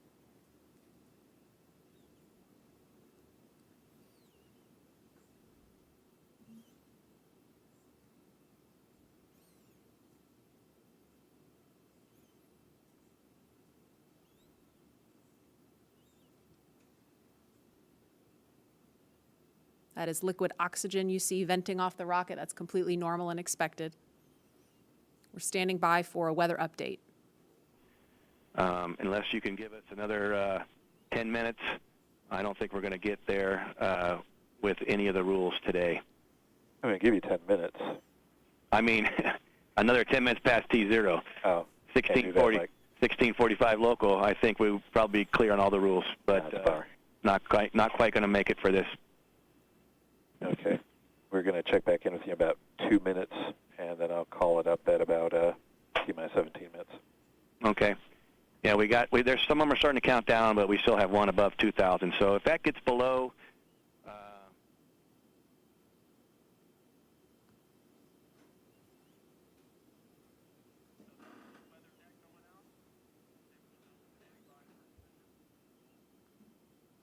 And that didn't sound great right there. That was the weather net going out, but we're still standing by for a final decision.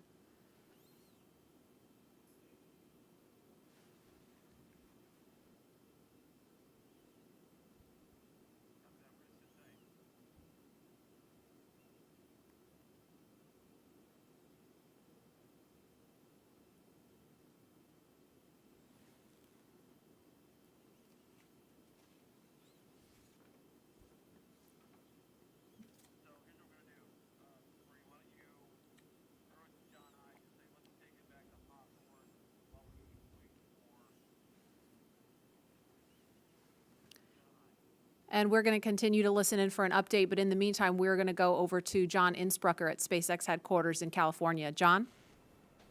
And Dragon SpaceX on weather. We're still T-minus 18 minutes and counting. LD is we are still red on weather. Expect an update from LD. We're waiting in about another minute for one final check with weather. We're going to check at T-minus 17 minutes possibly. We don't really expect that things will have improved. The weather officer was not optimistic that the weather would clear up that rapidly.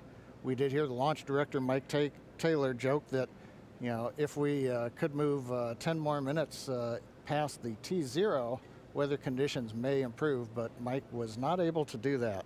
We have an instantaneous window today.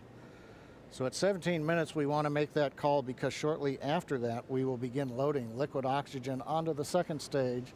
So if we're not going to have the opportunity to launch, if the clock's going to run out, stand by. Continue to violate a couple different weather rules that we now do not expect to clear in time to allow for a launch today.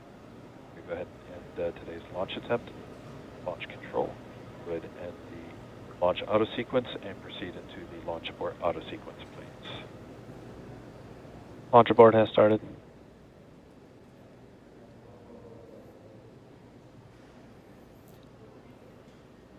And Dragon SpaceX, unfortunately, we are not going to launch today. You are go for 5.100 launch scrub. 5.100. It was a good effort by the teams, and we understand, and we'll meet you there. Copy all. We've heard the call from the crew. They have been informed. Launch director Mike Taylor has called a scrub for the day, and we got the feedback when the Dragon team informed Bob and Doug. They said we gave it a good try, but they understand, and we are here to try another day. So right now we did officially hold the clock. It looks like at T-minus 16 minutes, 54 seconds. The launch automatic sequence that controls the Falcon 9, the loading of propellants, the cycling of valves, that is also stopped. We now proceed into what is a normal scrub sequence for us. We practice this every launch. So now we move into safely taking the propellants, the pressurization gases back off the first and second stages. As things get into a safe configuration, then we will disarm the escape system on Dragon, and we'll bring the crew access arm back around the So we're at spacecraft. 75% on So right now, we got down to just inside 17 minutes. The hardware was working very well on both Dragon and spacecraft. We had the fuel loading going on. We had liquid oxygen loading going on, everything but second stage. And the weather just needed a little bit more time to clear the conditions. We didn't have that time because we had an instantaneous window. And so with that, SpaceX launch director had to call upon the input from weather, Dragon, copies had to all, call about 30 a minutes. scrub Thank for you, the bye. day per the safety rules that we have for this flight. So right now the team is undergoing the post-scrub operations on both Dragon as well as Falcon 9, working with the range. No issues being reported right now as we start to go through that sequence. Everything looks good. And Dan, we had a good webcast going here until the very end. So, you know, we'll look at it as now we've had another great dry rehearsal.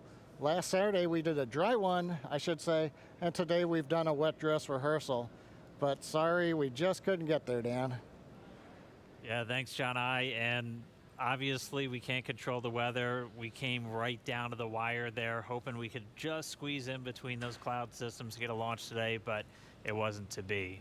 But it doesn't mean we're done. We're going to have another attempt coming up in just 3 days, so we're going to be doing this all over again, essentially, on Saturday, on the 30th, and that launch attempt is going to be coming at 3:22 p.m. Eastern time, so a little bit earlier in the day. It's going to look largely the same to everything that we saw today, with the crew waking up, going through suit up, making their way to the pad. So we're going to feel a lot of deja vu, I think, on Saturday. Yep. But still exciting. Safety is always first, so if weather was not there for us today, hopefully Saturday it will be there for us and we will have a safe launch on Saturday. Yeah, the initial weather report still had us at about, I think, a 40% possibility of violation. So weather a little bit better, but we're still going to be kind of rolling the dice. It is Florida in the spring and summer, so storms are always a possibility. Mm-hmm. One of the good things, though, the vehicle appeared to be in great health throughout the day, both Dragon and Falcon 9, so we didn't have to scrub for any technical issue. We're going to continue and follow along with Bob and Doug until they're out of that capsule, as again, they had started loading fuel onto the Falcon 9 rocket, so they'll have to wait until all that fuel comes off. They'll disarm the launch escape system, which still stays armed because they're still sitting on a partially loaded rocket, and then once they're able to disarm that launch escape system, the crew arm will swing back out.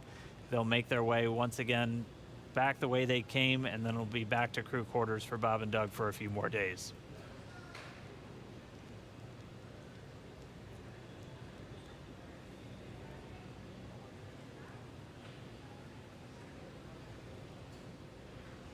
But if you're just now tuning in, wondering why we're not still counting down, we did have a launch scrub today. We were just a little under Stage 1 17 LOX minutes. and fuel flow rates are nominal for offload.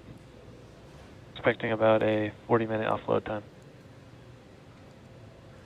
And so that call out, the LOX, the liquid oxygen fuel pumping out of the first stage of the Falcon 9, everything looking good with that. Expecting about 40 minutes for all that fuel to come off. So again, once that fuel comes off, Bob and Doug will be able to disarm the launch escape system, and that crew access arm will swing back out. They'll be able to make their way back down and then over to crew quarters. So unfortunate scrub today because of weather. That was the one thing we were tracking from the moment we started today, watching Bob and Doug get suited up for their launch. We did abort today's launch, or scrub today's launch, with a little under 17 minutes to go until our T0 time, which was 4:33. So that's going to move us to our next attempt, which is coming up on Saturday, and that time is going to be 3:22 p.m. Eastern time, so a little bit earlier in the day for Bob and Doug and for everybody else watching around the world. They're still going to have a 19-hour flight to station if that's when we launch, and a lot of the stuff that we saw today is going to look very similar, but we're just going to have to try again, cross our fingers, hope for a little bit better weather the next time. And again, this goes with every launch. We do track everything all the way down to T0 to make sure that everything is go, making sure that the range is go, weather is go. So this is standard procedure. We always tend to make sure that we have a backup day, launch day, in case we do have scrubs like today. So this is pretty normal and standard. Nothing to be worried about. Again, we do this for the safety of our vehicles, as well as today we had astronauts on our vehicle. So even bigger reason for us to make sure that we have safe weather for them to fly. And just a reminder for everyone still tuned in, it takes about 40 minutes for all of this propellant to come off of the Falcon 9. And while it is offloading, that launch escape system on Dragon, which is designed to pull the capsule away if there's any issue with the rocket or anything on the pad, that is still armed. So we're going to continue to stay with this until all the propellant's off, and then we'll see the launch escape system get disarmed. Bob and Doug will be able to open up their visors again.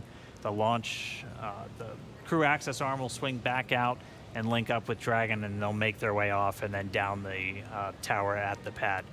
But if you're just now tuning in, no longer